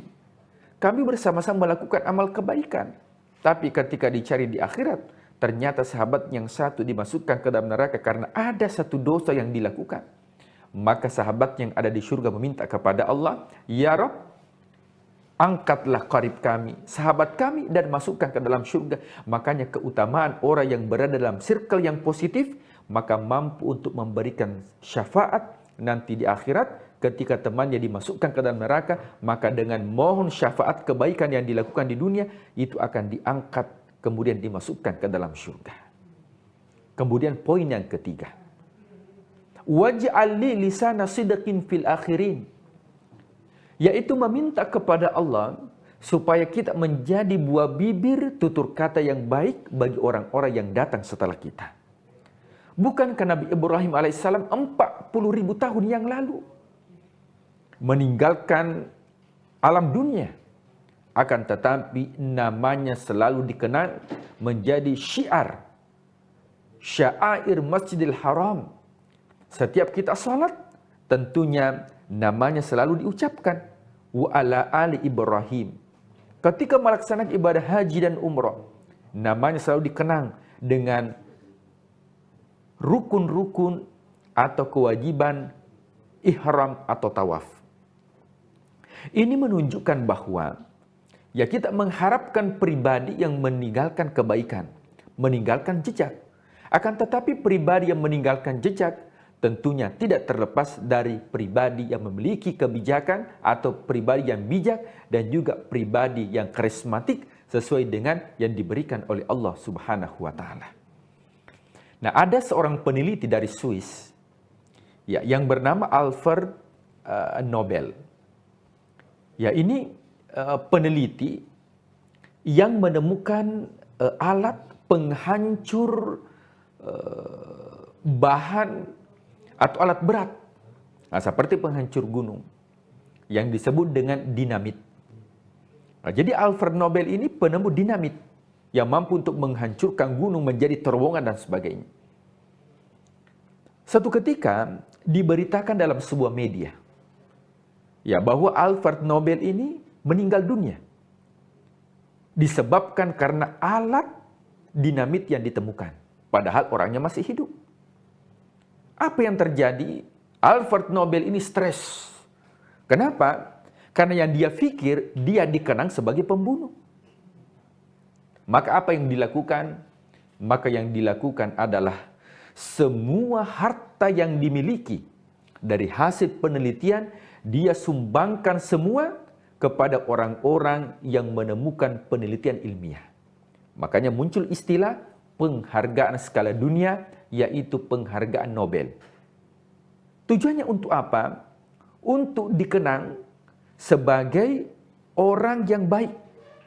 Dia rela mengeluarkan seluruh hartanya untuk diberikan kepada seluruh orang yang mendapatkan atau menemukan penemuan ilmiah berskala dunia. Maka sampai akhir, sampai kiamat, mungkin Piala Nobel ini akan selalu kita kenang tiap tahun. Maka tidak terlepas dari niat baik bagi seorang yang bernama Alfred Nobel, penemu dinamit asal Swiss. Akan tetapi, Alfred Nobel ini adalah orang yang tidak beriman kepada Allah. Karena dia tidak beriman kepada Allah, maka jejaknya hanya dikenang di dunia. Akan tetapi orang yang beriman, Tribuners, bukan hanya jejak kita tinggalkan di dunia, akan tetapi harapannya jejak juga menjadi peninggalan di akhirat. Oleh sebab itu, di surah Asy-Syu'ara ini ditutup dengan ayat yang terakhir, yaitu waj'alni min warathati jannati na'im, meminta kepada Allah supaya kita menjadi pewarisnya surga. Makanya Rasulullah SAW mengatakan, ketika meminta surga, jangan tanggung-tanggung. Is'al, maka mintalah surga, yaitu al-jannatil firdausil a'la, yaitu surga yang paling tertinggi, yaitu jannatul firdaus. Mudah-mudahan keempat item ini bisa menjadi pribadi yang bijak, yang meninggalkan jejak, karena gajah mati meninggalkan gading, harimau mati meninggalkan belang, dan manusia mati meninggalkan nama yang baik. Wallahu a'lam bishawab. Ya baik, jadi sebisa mungkin kita terus berbuat kebaikan ya Pak Ustadz ya, supaya kita meninggalkan selain juga nama kita di dunia, ternyata amal kita yang bisa kita tinggalkan dan bermanfaat bagi orang lain, sampai nanti kita juga kembali kepada Yang Maha Kuasa begitu. Artinya kita di dunia dikenang dengan baik dan juga bisa dengan baik pula berpulang ke rahmatullah. Nah kemudian juga kalau di dunia nyata kita mungkin meninggalkan nama dan lain sebagainya. Di media sosial ada jejak digital Pak Ustadz ya. Semoga kita juga terus meninggalkan jejak digital yang baik, dan ini tentunya juga meskipun kita sudah tidak ada di dunia, jejak digital ini masih akan terus ada dengan adanya teknologi. Jadi semoga kita semua bisa bijak, baik itu di kehidupan nyata maupun juga di kehidupan media sosial saat ini. Terima kasih Pak Ustadz sudah memberikan begitu banyak pencerahan pada hari ini. Semoga bermanfaat bagi Tribuners yang sedang menyaksikan dan juga menantikan waktu berbuka puasa. Dan semoga kita bisa kembali lagi berbincang dengan tema-tema menarik lainnya di episode lain di Syiar Ramadan Tribun Timur. Dan terima kasih kepada seluruh Tribuners yang sudah menyaksikan program kita pada hari ini. Jangan lupa saksikan beragam program menarik lainnya, tentunya hanya di kanal YouTube dan Facebook Tribun Timur, mata lokal menjangkau Indonesia. Saya Idu Devi Sania beserta seluruh kerabat kerja pamit undur diri. Terima kasih. Wassalamualaikum warahmatullahi wabarakatuh. Waalaikumsalam warahmatullahi wabarakatuh.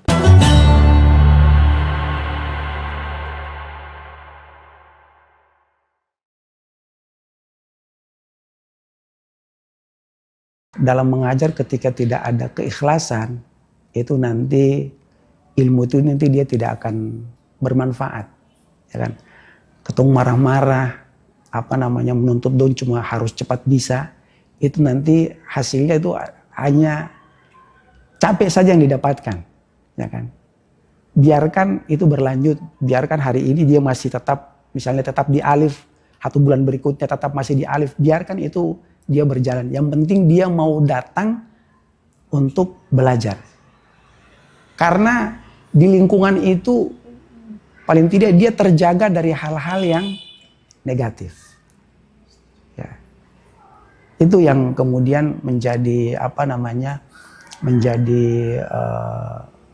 dorongan yang sangat kuat agar anak-anak itu walaupun dong tidak harus bisa cepat bisa, ya kan? Tetapi tetap dalam lingkungan yang baik.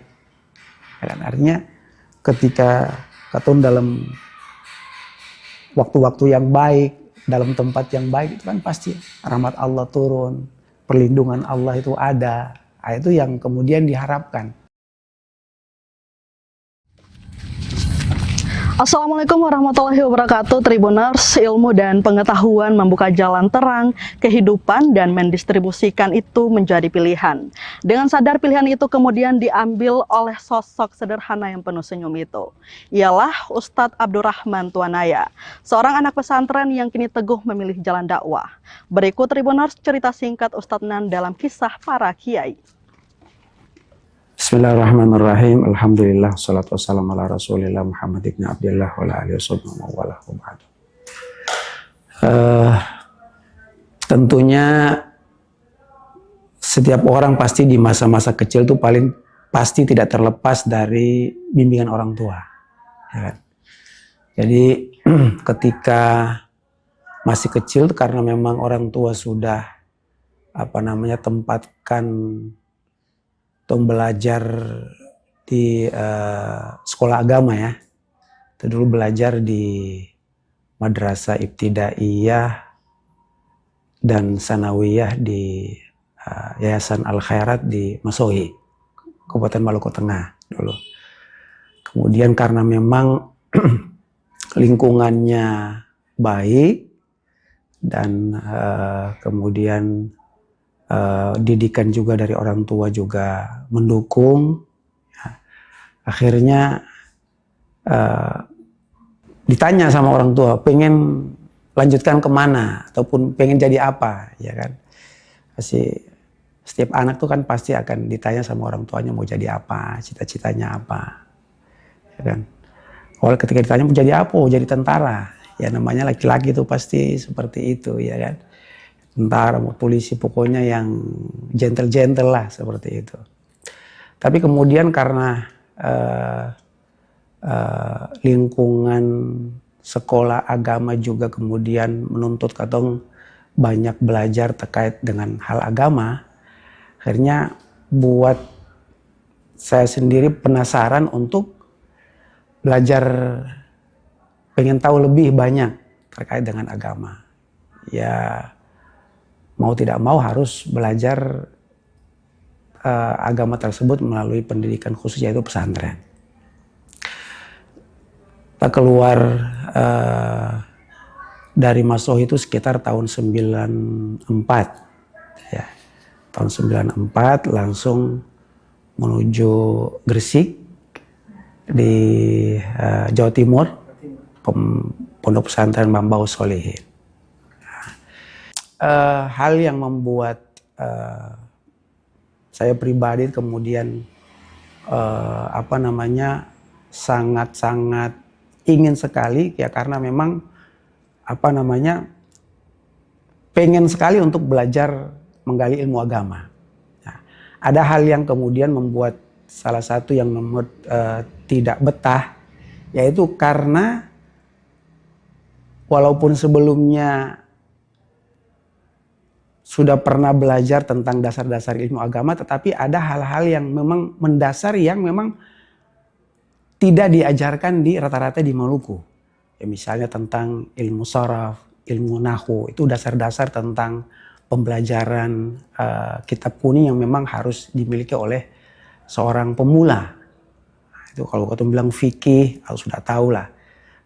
Al-Quran hadis sudah tahu, akidah sudah tahu. Tapi ketika sudah menjadi dasar-dasar ilmu seperti tadi, nahwu, sharaf, itu susah sekali. Akhirnya membuat beta sendiri yang waktu itu harus belajar banyak, akhirnya membuat kadang-kadang tidak kerasan. Tidak kerasan itu karena belum bisa menyesuaikan. Bukan tidak bisa menyesuaikan, tapi belum bisa menyesuaikan.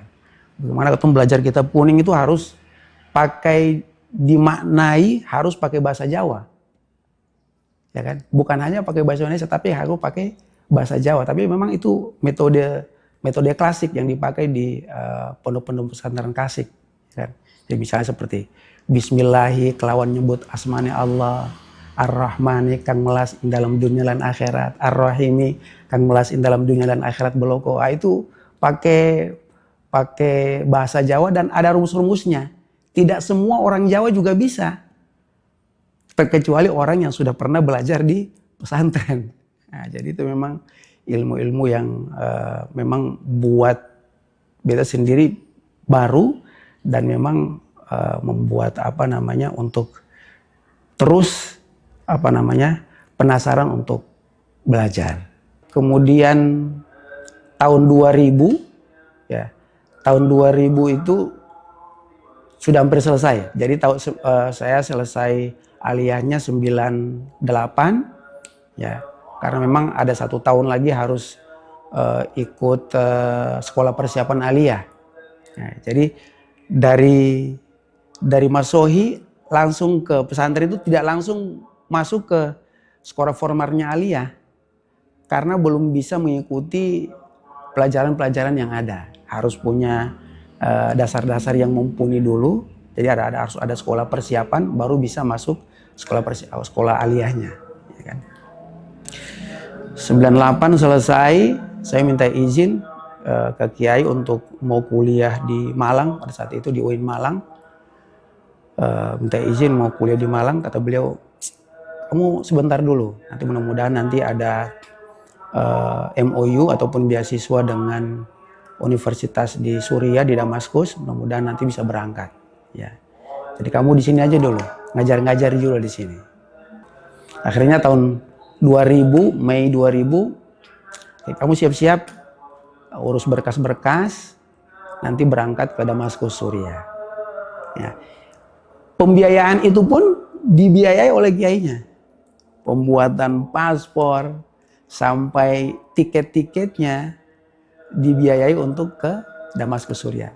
Dan tidak pernah sekalipun terbersit dalam pikiran saya itu untuk nanti bisa belajar sampai ke luar negeri. Ya, sampai bisa belajar ke luar negeri.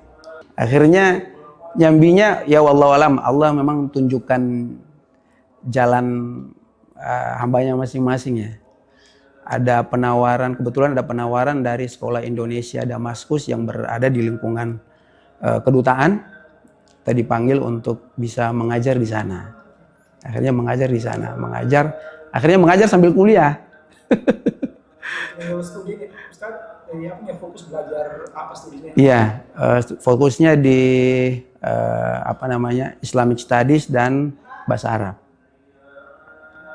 Islamic Studies dan Bahasa Arab. Alhamdulillah, tetapi walaupun di Damaskus itu unik. Jadi walaupun kita belajar di lingkungan universitas, tetapi paling banyak ilmu yang kita dapat itu di masjid-masjid. Jadi di setiap masjid, setiap hari itu para guru-guru punya punya fak masing-masing. Kita mau belajar hadis, oh nanti di masjid A. Kita mau belajar tentang ilmu kalam, itu ilmu akidah, oh nanti di masjid B. Kita mau belajar tentang ilmu Al-Quran, nanti di masjid C. Jadi tinggal kita yang bisa mampu untuk mencari waktu untuk belajar saja. Jadi ilmu yang didapatkan itu lebih banyak di luar daripada di lingkungan universitas. Jadi setelah hampir kurang lebih dari tahun 2000 sampai 2012 ya, kita di Damaskus. Ya, setelah belajar, kemudian juga sambil kerja juga di kedutaan, ada kemudian tentu masing-masing ya manusia itu punya dorongan untuk dia bisa menghidupi, dia punya kehidupan duniawi lah, ya kan, kerja dan sebagainya. Ada tawaran sempat dari kepala staf itu di Bulgaria, udah kamu ke Bulgaria aja. Mumpung lagi Damaskus itu lagi kerusuhan, lagi Arabic Spring juga kena. Jadi kamu ke Bulgaria aja. Ya sudah, kirim berkas. Ternyata biasanya kan kalau kepala staf itu diterima langsung di situ tanpa harus ada ikut tes dari Kemenlu di Jakarta, ya kan? Tapi tahu-tahunya pada saat itu harus ikut tes di Kemenlu di Jakarta. Kita lokal staff, sebagai lokal staff itu ada seperti kontrak kerja. Jadi 3 tahun perpanjang kontrak, 3 tahun perpanjang kontrak, ya kan, dari Kemenlu di Jakarta. Setelah dikasih perpanjang kontrak, saya tidak perpanjang kontrak. Ditanya mau kemana? Kenapa tidak mau panjang kontrak? Ya mau ke Bulgaria. Kenapa ke Bulgaria? Sini kan lagi butuh kamu, kenapa harus ke Bulgaria? Bahkan dubesnya itu tidak mau saya pindah. Tidak boleh pulang. Ya karena mungkin sudah rasa nyaman dibutuhkan di sana. Pernah di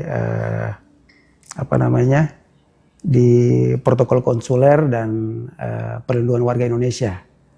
Ada sekitar 2 tahun, kemudian setelah itu di Pensosbud. Setelah itu kata teman yang di Bulgaria, wah Mas kayaknya nggak bisa ini, harus ikut tesnya di Kemenlu di Jakarta. Gak bisa, saya pulang. Gimana kalau nanti nggak lolos? Udah, berarti rezeki saya itu bukan di sini, ya kan? Berarti memang harus pulang ke kampung halaman, ke Ambon. Sampai di Jakarta ikut tes, semuanya lolos. Sampai interview semuanya lolos. Bilang, kamu ini luar biasa nih, kenapa kok minta pindah dari Damaskus? Ya Damaskus lagi rusuh, gimana kita mau kerja, ya kan? Nggak tenang. Terus lalu kenapa mau ke Bulgaria? Ya karena memang dikasih tawaran ke sana, ya kan? Dan sana juga membutuhkan tenaga. Ya sudah. Tapi ini dubes kamu tidak mau kamu pindah dari Damaskus. Ya, jadi ya boleh apa ya, kan kita kontrak gitu. Sesuai dengan kontrak. Terkecuali ya diplomat, dia harus nurut kan? Iya, harus ikut. Sudah. Ya sudah, nanti tunggu kabar untuk berangkat ataupun lolos atau tidak, ya kan?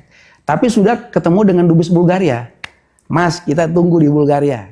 Ya, siap Pak. Tinggal ikuti prosedurnya saja. Yang penting kami udah terima di Bulgaria. Ya. Lama sebulan, 2 bulan, 3 bulan, 4 bulan. Mas, ini kayaknya ini dari Damaskus kayaknya mengganjal. Jadi tidak boleh berangkat. Jadi sampai ke pegawaian Kemenlu pun tidak diperkenankan untuk berangkat. Saya bilang, ya berarti rezeki saya tidak di situ. Saya disuruh kembali lagi untuk mengabdi ke masyarakat. Ya. Setelah kesini 2012, kemudian lihat kondisi di sini belum ada masjid, masih awal bangun, di sini juga belum.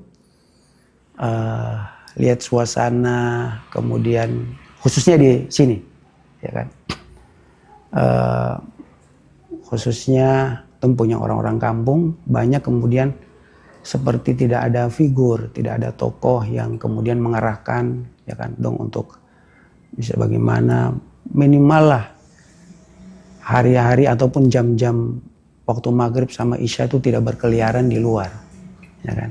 Aku bilang, ini karena kenapa kok anak-anak berkeliaran? Oh, tidak ada tempat ngaji, Ustaz. Oh, di sini tidak ada TPQ, tidak. Oh, sudah kita bikin TPQ. Itu masih gubuk. Itu masih gubuk-gubuk, ya kan. Jadi kadang-kadang orang datang sini, wow Ustaz lumayan ya. Ya jangan dilihat ininya, lihat dari proses awalnya dulu. Susahnya seperti apa, ya kan. Jadi memang rata-rata kiai-kiai yang memang betul-betul dari awal itu ya memang dari gubuk, ya, bukan dari kemudian awal langsung sudah berdiri megah, ya kan. Nah dari situ kemudian pelan-pelan mulai dari orang rumah dulu, ya kan. Mau ngaji pengen, oh tahu-tahu lama-lama yang tetangga mau ikut, lain-lain banyak yang kemudian ingin belajar, diminta untuk kemudian sudah pindah, sudah dibangun di sini kemudian suruh lanjutkan. Hal yang kemudian menggugah untuk kemudian bagaimana kita untuk kenapa ditanya kenapa tidak kerja saja jadi pegawai, jadi PNS, dia bilang ya kalau mau kerja dengan jadi PNS lagi berarti kita kembali lagi ke Damaskus, ya kan? Artinya itu mengulangi hal yang sama lagi, ya kan? Atau mau mengabdi masyarakat berarti tidak betul-betul mau ini lagi, ya kan? Karena artinya kita lebih banyak sibuk nanti di tempat kerjaan lagi, bukan mengabdi untuk masyarakat. Nah, akhirnya hal itu yang kemudian mendorong kita pribadi untuk mengabdikan diri di masyarakat. Ya sudah, pelan-pelan yang tadi kemudian yang dari kiai yang di guru-guru di Gresik, ya Mas Buin Fakih, kemudian guru-guru yang ada di Damaskus yang mereka punya keikhlasan, artinya membuat membentuk kepribadian kita secara pribadi juga untuk bagaimana bisa mengikhlaskan diri untuk berbakti dan bisa khidmah di masyarakat, ya, gitu. Jadi memang kita sebagai manusia tidak terlepas dari usaha-usaha, dan yang paling terpenting adalah campur tangan Allah Subhanahu wa Ta'ala. Sehingga sebagian besar apa yang kita lakukan sebenarnya pada hakikatnya adalah semua adalah campur tangan daripada Allah Subhanahu wa Ta'ala. Kita sering yang kita lakukan di sini adalah berjalan seperti apa adanya, ya kan? Yang terpenting adalah anak-anak itu ataupun santri-santri itu kemudian mau menjalankan apa yang ada, ya kan? Dia melewati segala proses yang ada, ya kan? Ada beberapa hal, misalnya contohnya seperti ini. Dari satu santri atau satu anak ke anak itu berbeda-beda. Dia punya tingkat tingkat penerimaan ataupun dia punya keilmuan, ya kan. Ada misalnya ada santri yang misalnya dia ngaji kok dalam segi keilmuan kok dianggap kok kenapa lamban, tertati-tati, susah sekali, ya kan. Tapi terkadang inilah apa yang mungkin sebagai pengajar ada sisi yang pengen cepat-cepat, bahkan juga orang tua demikian pengen cepat-cepat anak itu cepat bisa, ya, padahal memang dia butuh proses, ya kan. Maka sebagai guru, sebagai kiai itu hanya sekedar menyampaikan, hasilnya itu kita serahkan kepada Allah Subhanahu wa Ta'ala. Itu yang prosesnya itu yang memang kita harus butuh kesabaran, butuh keikhlasan. Nah itu juga. Makanya dalam pengajaran ada kita punya beberapa santri yang kemudian yang sudah senior yang juga ikut membantu untuk mengajar. Pernah sampaikan bahwasanya dalam mengajar ketika tidak ada keikhlasan itu nanti ilmu itu nanti dia tidak akan bermanfaat, ya kan. Ketung marah-marah, menuntut dong cuma harus cepat bisa, itu nanti hasilnya itu hanya capek saja yang didapatkan, ya kan. Biarkan itu berlanjut, biarkan hari ini dia masih tetap di alif, 1 bulan berikutnya tetap masih di alif, biarkan itu dia berjalan. Yang penting dia mau datang untuk belajar. Karena di lingkungan itu paling tidak dia terjaga dari hal-hal yang negatif. Ya. Itu yang kemudian menjadi dorongan yang sangat kuat agar anak-anak itu walaupun dong tidak harus bisa cepat bisa, ya kan, tetapi tetap dalam lingkungan yang baik. Ya kan? Artinya ketika katun dalam waktu-waktu yang baik, dalam tempat yang baik, itu kan pasti rahmat Allah turun, perlindungan Allah itu ada. Nah, itu yang kemudian diharapkan, ya kan. Itu. Kira.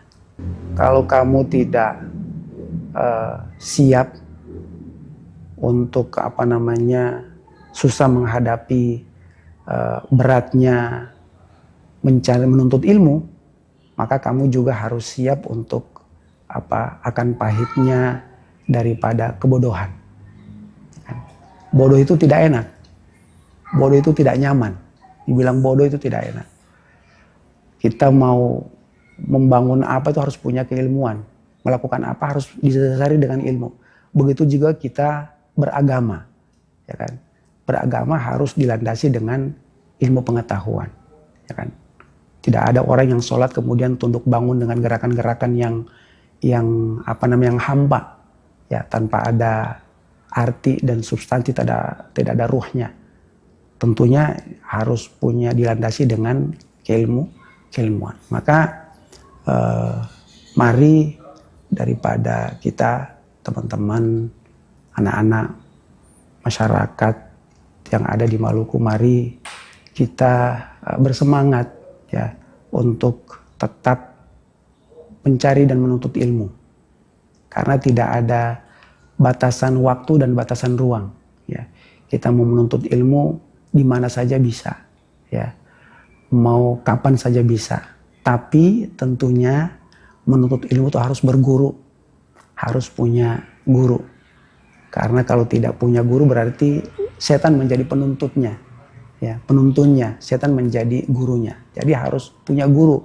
Bukan kemudian sekarang karena sudah mudah kita mengakses keilmuan lewat internet, Google dan sebagainya, kemudian kita hanya jadikan itu sebagai salah satu sumber daripada keilmuan. Tapi keilmuan, menuntut ilmu itu adalah sebuah transformasi ilmu antara seorang guru dan seorang penuntut ilmu ataupun murid. Itu harus ada gurunya, tidak boleh tidak ada guru.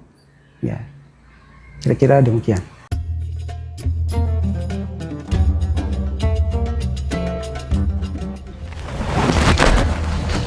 Tribuners, ikhlas adalah pilihan sadar dengan menggantungkan semua di tangan Allah Subhanahu wa Ta'ala.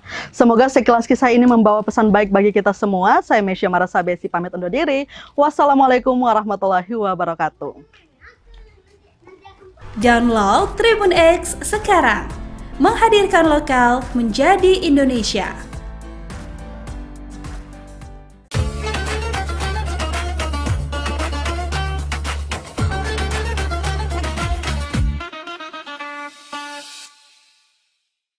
Bismillahirrahmanirrahim. Assalamualaikum warahmatullahi wabarakatuh. Alhamdulillahirabbil alamin, wassalatu wassalamu ala asyrafil anbiya wal mursalin wa ala alihi wa ashabihi ajma'in.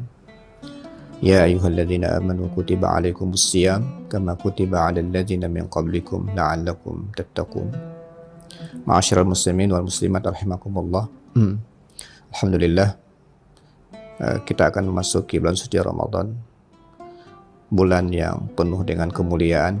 Mari kita sama-sama menyambutnya dengan rasa penuh kegembiraan, dan kita isi bulan suci Ramadan dengan amal yang terbaik. Allah Subhanahu wa Ta'ala mensyariatkan semua amalan adalah dalam rangka untuk kemaslahatan hidup manusia. Dan di antara yang disyariatkan oleh Allah Subhanahu wa Ta'ala adalah melaksanakan ibadah puasa di bulan suci Ramadan. Di antara hikmah yang paling utama dapat kita ambil dari apa yang menjadi perintah dan larangan Allah selama kita berpuasa. Yang paling pertama, rukun dari puasa adalah kita berniat, memalamkan niat, yaitu pada saat malam hari kita niatkan untuk berpuasa di keesokan harinya. Niat adalah kepastian dan keniscayaan untuk semua amal diterima. Oleh karena itu, mari kita sama-sama meniatkan puasa untuk keesokan harinya. Semoga ibadah kita diterima oleh Allah Subhanahu wa Ta'ala. Yang kedua adalah menahan diri dari segala hal yang membatalkan puasa. Dan ini adalah latihan yang sangat-sangat luar biasa. Tapi di bulan puasa, Allah Subhanahu wa Ta'ala fasilitasi kita dengan kemudahan-kemudahan. Allah buka pintu surga, Allah tutup pintu neraka, Allah belenggu setan, sehingga kita merasakan betul suasana ibadah itu menjadi mudah. Orang yang tadinya sulit untuk berpuasa menjadi bisa berpuasa. Orang yang tadinya bahkan kadang-kadang susah untuk meninggalkan rokok, bisa untuk meninggalkan rokok. Bisa untuk mengaji yang sebelumnya mengaji itu sangat sulit, tapi diringankan oleh Allah Subhanahu wa Ta'ala selama bulan suci Ramadan. Nah, upaya atau latihan untuk meninggalkan apa yang seharusnya bisa kita lakukan, menahan diri dari nafsu yang seharusnya bisa kita penuhi, ini adalah latihan-latihan yang sangat indah, luar biasa. Dan saya menyebutnya, kalau ini bisa dilakukan selama 30 hari, Allah Subhanahu wa taala menjamin bahwa dia bisa menjadi la'allakum tattaqun. Semoga kalian bertakwa. Inti daripada takwa adalah melaksanakan perintah, meninggalkan larangan. Masalah manusia adalah satu, ketika ada perintah tidak mau melaksanakan, ada larangan kadang-kadang dilakukan. Nah, Ramadan melatih kita untuk melaksanakan perintah, meninggalkan larangan. Dan Allah jamin kalau latihan melaksanakan perintah, meninggalkan larangan selama Ramadan itu bisa dilaksanakan dengan setulus-tulusnya, dengan niat yang baik, dengan keinginan yang serius, kita akan mendapatkan takwa. Dan takwa ini adalah pribadi atau sikap kepribadian yang menetap. Jadi nanti di luar Ramadan, apapun yang diperintahkan Allah menjadi kebiasaan dia untuk dia laksanakan. Apa yang Allah larang dia akan tinggalkan, sehingga kebiasaan ini akan menetap pada pribadinya. Lahirlah namanya libasut taqwa, yaitu pakaian takwa. Artinya apa? Ketakwaan akan dia akan bawa kemana-mana. Di masjid dia takwa, di kantor dia takwa, laksanakan perintah, meninggalkan larangan. Jadi ini output daripada Ramadan yang kita ingin dapatkan selama kita melaksanakan ibadah ini. Ya, mudah-mudahan dengan kita serius, sungguh-sungguh melaksanakannya, maka kita akan bisa mewujudkannya. Ada beberapa amalan yang perlu untuk kita lakukan selama bulan suci Ramadan. Yang paling utama adalah berpuasa itu sendiri. Yang kedua, kita diperintahkan untuk atau disunnahkan, dianjurkan sekali untuk melaksanakan qiyamul lail, yaitu tarawih selama 1 bulan penuh. Kemudian berikutnya banyakkan kita mengkaji dan mengaji Al-Quran, kemudian bersedekah dan seluruh amal-amal ketaatan. Di akhir, di 10 hari terakhir, kita dianjurkan juga untuk i'tikaf, untuk menyambut kehadiran Lailatul Qadar sebagai malam yang terbaik yang dihadiahkan oleh Allah Subhanahu wa taala. Khairun min alfi syahr, lebih baik daripada 1000 bulan saat kita beribadah. Mari kita manfaatkan tahun ini dengan amal-amal terbaik. Mudah-mudahan kita meraih takwa yang dijanjikan oleh Allah Subhanahu wa taala. Aku qouli hadza wa astaghfirullah li wa lakum. Assalamualaikum warahmatullahi wabarakatuh. Download Tribun X sekarang. Menghadirkan lokal menjadi Indonesia.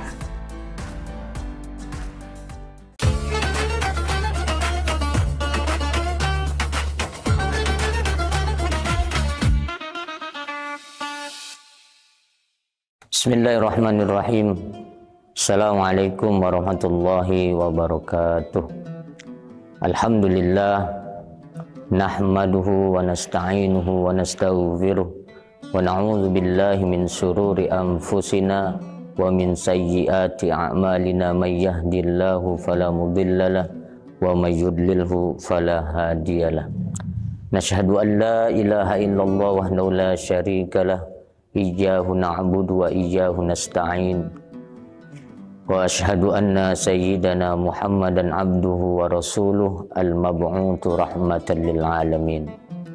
Allahumma shalli wa sallim ala sayyidina Muhammadin al-fatih lima ughliq wal khatim lima sabaqa nasiril haqqi bil haqq wal hadi ila siratikal mustaqim wa ala alihi haqqa qadrihi wa miqdaril azim, amma ba'd. Alhamdulillah, segala puji syukur kehadirat Allah Subhanahu wa taala yang melimpahkan nikmatnya kepada kita semua, sehingga kita merasakan kenyamanan di dunia ini.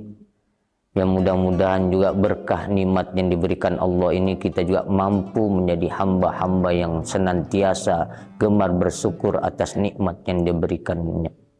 Allah berfirman, lain syakartum la azidannakum wa la in kafartum inna adzabi lasyadid.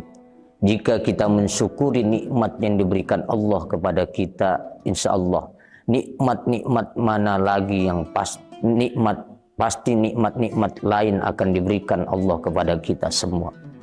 Dan mudah-mudahan nikmat itu terus-menerus datang kepada kita. Amin ya rabbal alamin. Salawat serta salam tak lupa pula kita aturkan kepada baginda Nabi kita Muhammad sallallahu alaihi wasallam beserta sahabat, kerabat, keturunan ahli bait beliau beserta kita umatnya yang mudah-mudahan kelak kita semuanya mendapatkan syafaat beliau di hari kiamat. Amin amin ya rabbal alamin. Baiklah pemirsa Tribuners dimanapun kita berada, bertemu kembali kita di program Mutiara Ramadan yang mana insya Allah pada hari ini kita membahas tema hijrah tanpa sorotan kamera. Berbicara hijrah, kalau berbicara sejarah, hijrah pertama Nabi kita Muhammad SAW beserta para pengikutnya di tahun kelima kerasulan atau kenabian Nabi kita Muhammad SAW, bahwasanya sahabat-sahabat melakukan hijrah pertama yang kurang lebih 15 orang. Yang pertama yang dipimpin oleh Sayyidina Umar bin Khattab bersama 10 orang dari laki-laki dan 5 dari perempuan. Dalam hijrah pertama ini Nabi Muhammad SAW memerintahkan ke Habasyah atau ke kota Abyssinia yang mana dipimpin oleh sahabat Umar pada saat itu. Alhamdulillah disambut oleh Raja Habasyah dengan kedatangan sahabat-sahabat Nabi atau yang disebut dengan As-Sabiqunal Awwalun. Kemudian singkat cerita mendapat kabar untuk kembali ke kota Makkah karena pada saat itu merasa Makkah sudah aman. Akhirnya sahabat Umar beserta rombongan kembali lagi ke kota Makkah, dan pada sampainya di Makkah bahwasanya kota Makkah tidak baik-baik saja. Akhirnya Nabi memutuskan bersama sahabat-sahabat beliau kembali hijrah ke Habasyah dengan jumlah yang begitu besar, bahkan lebih banyak lebih dari setengah yang di awal atau lebih dari 100%-nya hijrah pertama. Kurang lebih 101 pada saat itu dengan jumlah laki-laki 83 dan perempuan 28, dipimpin oleh Ja'far bin Abi Thalib karramallahu radhiyallahu anhu. Alhamdulillah sampai kota Habasyah, bahkan Raja Habasyah sempat kagum dengan kedatangan para muhajir yang mana lebih banyak sebelumnya, dan berkah itu semuanya akhirnya Raja Habasyah di hijrah kedua sahabat-sahabat Nabi, beliau juga memeluk agama Islam. Singkat cerita, Nabi Muhammad SAW bersabda, Al-muhajir man hajara ma nahallahu anhu. Hadis riwayat Bukhari wa Muslim. Ini disampaikan Nabi Muhammad SAW bahwasanya orang yang berhijrah itu adalah orang yang meninggalkan tempat ke suatu tempat untuk menjauhi segala larangan atau hal-hal yang dilarang oleh Allah Subhanahu wa taala. Singkat cerita, setelah Raja Habasyah memeluk agama Islam, para sahabat kembali lagi ke kota Makkah. Dan pada saat itu di kota Makkah masih belum suasana, belum damai, masih banyak penindasan kaum muslimin pada saat itu. Akhirnya bahkan Nabi Muhammad SAW pengen dibunuh. Singkat cerita, akhirnya Nabi Muhammad menginstruksikan untuk hijrah lagi yang ketiga. Di gelombang ketiga ini akhirnya Nabi Muhammad juga langsung ikut serta di dalam hijrahnya yang ketiga, yang mana hijrah ini ke kota Yasrib yang kita kenal dengan kota Madinah Al-Munawwarah. Alhamdulillah hijrah ketiga ini Nabi beserta rombongan banyak, yang mana dengan hijrah ini itulah awal kesuksesan, awal keagungan, kemakmuran agama Allah Subhanahu wa taala. Singkat cerita, ada beberapa titik yang bisa kita ambil dari hijrah ini. Kenapa Nabi berserta sahabat as-sabiqunal awwalun melakukan hijrah ini? Yang pertama, minasyirki ila tauhid. Dari kesyirikan-kesyirikan yang menyekutukan Allah, dengan melakukan hijrah mereka bertauhid kepada Allah Subhanahu wa taala, mengesahkan tiada Tuhan selain Allah. Kemudian yang kedua, minal kufri ilal iman, orang-orang yang kafir atau kufur lantas berkah hijrah mereka beriman kepada Allah Subhanahu wa taala, nabi, malaikat dan seterusnya. Yang ketiga, minal jahiliyati ilal Islam, dari zaman yang mana tidak mengenal aturan agama, norma-norma dalam kehidupan, dalam bermasyarakat, dengan berkah hijrah akhirnya beragama yang baik sesuai dengan ajaran Nabi kita Muhammad SAW. Dan yang ketiga, minaz zulumati ilan nur, yang membawa jalan dari kegelapan menuju jalan terang benderang. Alhamdulillah, Tribuners dimanapun kita berada, yang dimaksud dengan tema kita hijrah tanpa sorotan kamera, artinya hijrah kita ini kita mampu meninggalkan sesuatu yang sebelumnya dilarang oleh Allah, menuju sesuatu yang benar-benar diperintahkan Allah Subhanahu wa taala. Kalau dari tema ini tanda kutip, maksudnya kita berbuat baik tanpa harus di video, tanpa harus segala sesuatu kita masukkan di medsos, walaupun ini juga dakwah. Tapi dakwah yang sebenarnya kalau kita mengambil peristiwa kejadian hijrah pertama, akhirnya memang benar-benar melakukan perubahan. Yang mana tadi dalam hadis Nabi, al-muhajir man hajaro ma nahallahu an. Yang mana para orang-orang yang hijrah itu adalah meninggalkan tempat yang mana dulunya sering melakukan pelanggaran atau tidak mengikuti perintah Allah Subhanahu wa taala melalui ajaran Nabi kita Muhammad SAW.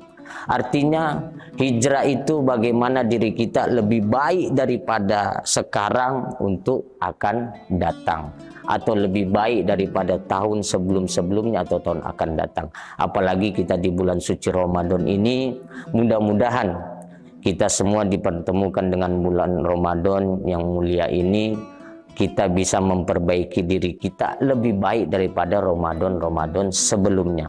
Karena bulan disebut Ramadan karena yurmidus dzunub. Bulan Ramadan itu menggugurkan, membakar atau menghapuskan dosa-dosa kita terdahulu, dengan catatan selain berpuasa, istiqomah melakukan ibadah, melakukan kebaikan-kebaikan semata-mata mencari ridho Allah Subhanahu wa taala. Tribuners dimanapun kita berada di program Mutiara Ramadan ini, mudah-mudahan kita bisa mengambil hikmah dari hijrah Nabi kita Muhammad SAW beserta sahabat-sahabat dulunya, yang mana yang benar-benar kita bisa orang-orang yang dulunya syirik kemudian bertauhid, orang-orang yang kufur kemudian beriman, yang jahiliyah menjadi Islam, kemudian yang merasa dalam kehidupan kegelapan merasakan terang benderang. Dengan hijrah yang kita lakukan, membawa kebaikan kepada orang, bukan hanya buat diri kita sendiri, bahkan untuk keluarga, saudara, masyarakat, dan masyarakat luas. Pemirsa Tribuners dimanapun berada, mungkin cukup sekian apa yang kami sampaikan. Mudah-mudahan ini bisa memberikan pelajaran, ini juga bisa merefleksi kehidupan sehari-hari kita, agar kita bisa lebih baik dan terus baik. Qala Allah Ta'ala fi kitabil karim, fastabiqul khairat, berlomba-lombalah dalam kebaikan. Terima kasih atas segala perhatian. Mohon maaf atas segala kekurangan. Hadanallahu wa iyyakum ajmain. Ihdinas siratal mustaqim. Mohon maaf lahir dan batin. Wallahul muwaffiq ila aqwamit thoriq. Assalamualaikum warahmatullahi wabarakatuh. Download Tribun X sekarang. Menghadirkan lokal menjadi Indonesia. Ya, tentu karena ini pertama ya. Tahun pertama kita siapkan sedemikian rupa karena apapun namanya, ini adalah masjid negara, walaupun belum diputuskan sebagaimana ketentuan yang ada, tetapi karena ini disimboliskan sebagai masjid negara, maka seluruh kegiatan-kegiatan dari yang akan mengimami kita semuanya dari Istiqlal di dalam kegiatan di bulan suci Ramadan. Bukan saja pada saat salat tarawih, tapi seluruh salat-salat wajib setiap hari juga akan diimami oleh masjid yang sangat besar. Kalau menurut informasi dari Pak Kepala Balai, kalau penuh itu bisa sampai 60.000, 65.000 jamaah bisa tertampung di seluruh fasilitas yang tersedia.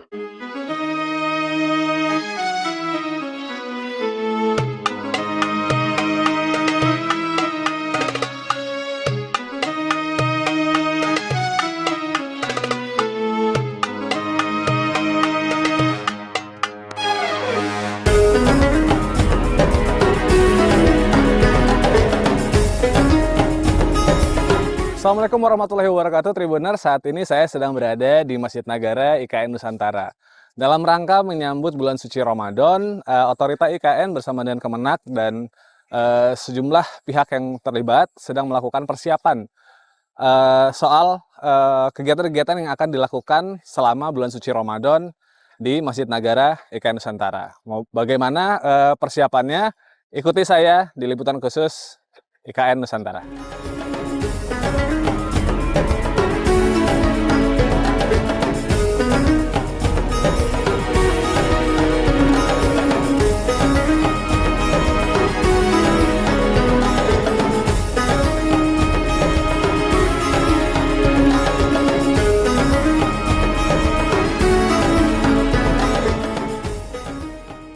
Nah, Tribuners, bisa kita lihat bersama bahwa bagian dari Masjid Negara IKN Nusantara mungkin belum sepenuhnya rampung 100% ya. Cuma secara fungsional masjid ini sudah bisa digunakan.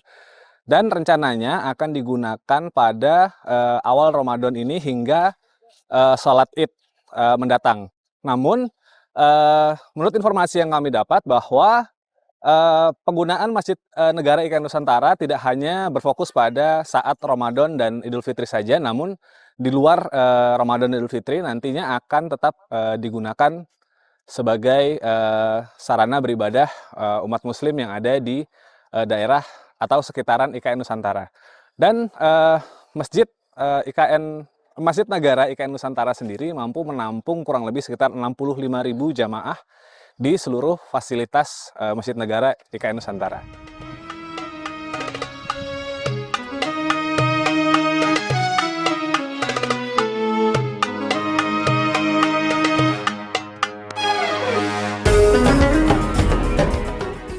Tapi dapat kita pastikan bahwa seluruh kegiatan Ramadan di tahun ini 1447 Hijriah akan dilaksanakan secara penuh, ya. Kegiatan-kegiatannya ada 5 besar kegiatan ya, termasuk ada ceramah agama yang mendatangkan penceramah-penceramah nasional lah kira-kira seperti itu ya. Kemudian juga untuk layanan kepada kegiatan-kegiatan keagamaan untuk Gen Z juga kita ada. Kemudian tajil setiap hari kita siapkan kurang lebih 500 ya. Tapi tentu akan berkembang sesuai dengan situasi dan kondisi di lapangan nanti. Nah, kemudian juga kita akan siapkan bazar Ramadan juga di depan nanti akan kita siapkan. Mungkin 30 sampai 40 booth ya kita akan siapkan sehingga nanti juga akan kita rangkai dengan pasar murah ya untuk masyarakat kita. Ya, tentu karena ini pertama ya. Tahun pertama kita siapkan sedemikian rupa karena apapun namanya, ini adalah masjid negara walaupun belum diputuskan sebagaimana ketentuan yang ada, tetapi karena ini disimboliskan sebagai masjid negara, maka seluruh kegiatan-kegiatan peribadatan itu mengacu kepada Masjid Istiqlal di Jakarta. Jadi polanya sama dan tentu otorita bertanggung jawab secara penuh dalam proses pelaksanaan ini disupport oleh Kementerian Agama Republik Indonesia melalui kantor wilayah maupun kantor yang ada di Kabupaten Penajam Pasir Utara.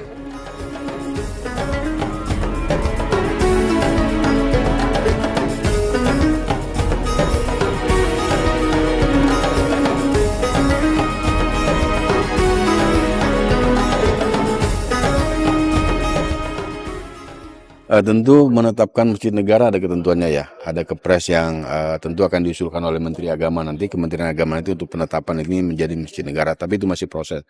Namun demikian karena ini statusnya nanti akan menjadi masjid negara, maka seluruh tata kelola mulai hari ini, mulai besok dan seterusnya itu mengikuti tata kelola seperti masjid negara sebagaimana Istiqlal. Tadi saya juga menyampaikan selamat datang kepada imam Masjid Istiqlal, dari yang akan mengimami kita semuanya dari Istiqlal di dalam kegiatan di bulan suci Ramadan. Bukan saja pada saat salat tarawih, tapi seluruh salat wajib setiap hari juga akan diimami oleh mereka. Jadi pada kesempatan ini kita juga menghimbau, mengundang kepada seluruh masyarakat yang ada, baik di dalam wilayah IKN atau dari mana saja, sambil tamasyah di bulan suci Ramadan, ngabuburit lah kerennya gitu ya. Bisa datang ke sini, bisa buka puasa bersama dan memakmurkan masjid kita nih. Karena kita masjid yang sangat besar, kalau menurut informasi dari Pak Kepala Balai, kalau penuh itu bisa sampai 60.000, 65.000 jamaah bisa tertampung di seluruh fasilitas yang tersedia. Jadi kami juga menghimbau pada masyarakat silakan datang untuk beribadah di masjid kita ini, karena memang kita mulai nanti kita akan buka secara resmi layanannya seperti di Masjid Istiqlal.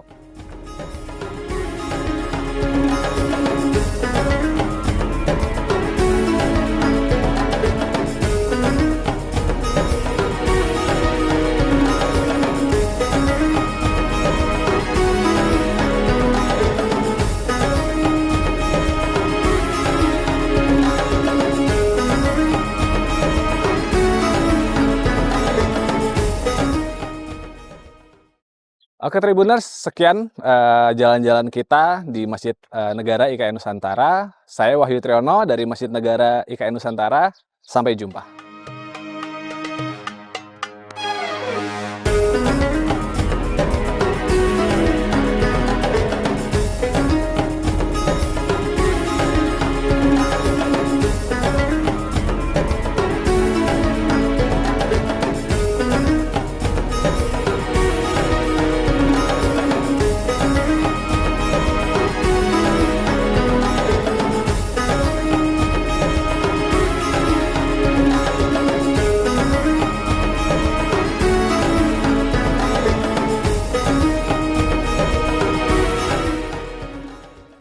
Download Tribun X sekarang, menghadirkan lokal menjadi Indonesia.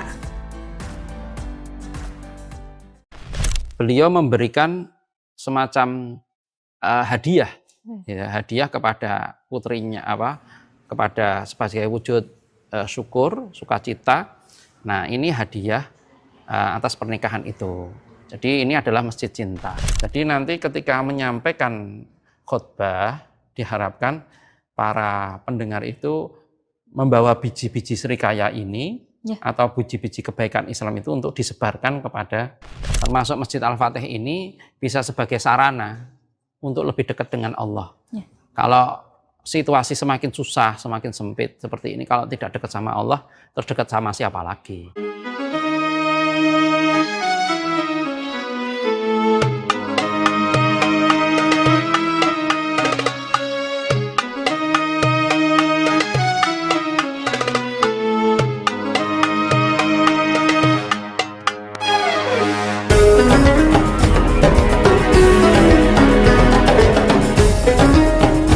Salah satu masjid bersejarah di kota Surakarta yang wajib banget kamu kunjungi ada di sini.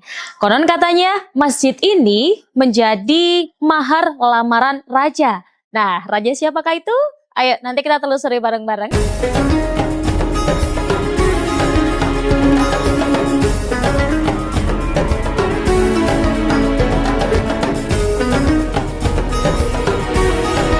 Di sini Nurma udah ada di bagian bangunan Masjid Al-Fatih Kepatihan, dan buat tahu detailnya gimana, ayo kita bakalan tanya-tanya dengan ngurus masjid di sini.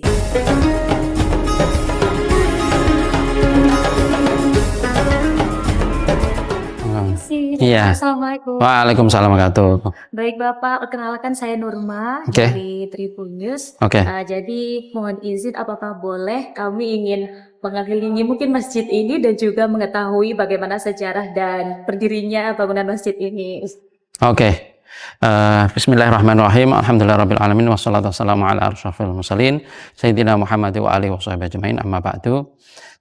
Jadi ini untuk kita ketahui bersama bahwa Masjid Al-Fatih Kepatihan Surakarta ini berdiri sejak tahun 1312 Hijriah. Nah, ini buktinya. Silakan dilihat. Ya. Itu ada tahun 1312 itu kan ya. Iya. Ya, itu artinya bangunan ini mulai ada itu tahun 1312 Hijriah.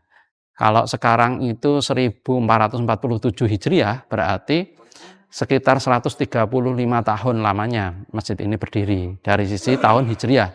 Tapi kalau dikonversi ke Masehi itu 1892 atau 94 itu. Sekarang itu tahun 2026, berarti sekitar masjid ini sudah berdiri kalau Masehinya itu 132 tahun lamanya. Masya Allah, lebih dari 1 abad. Ini merupakan warisan yang sangat luar biasa.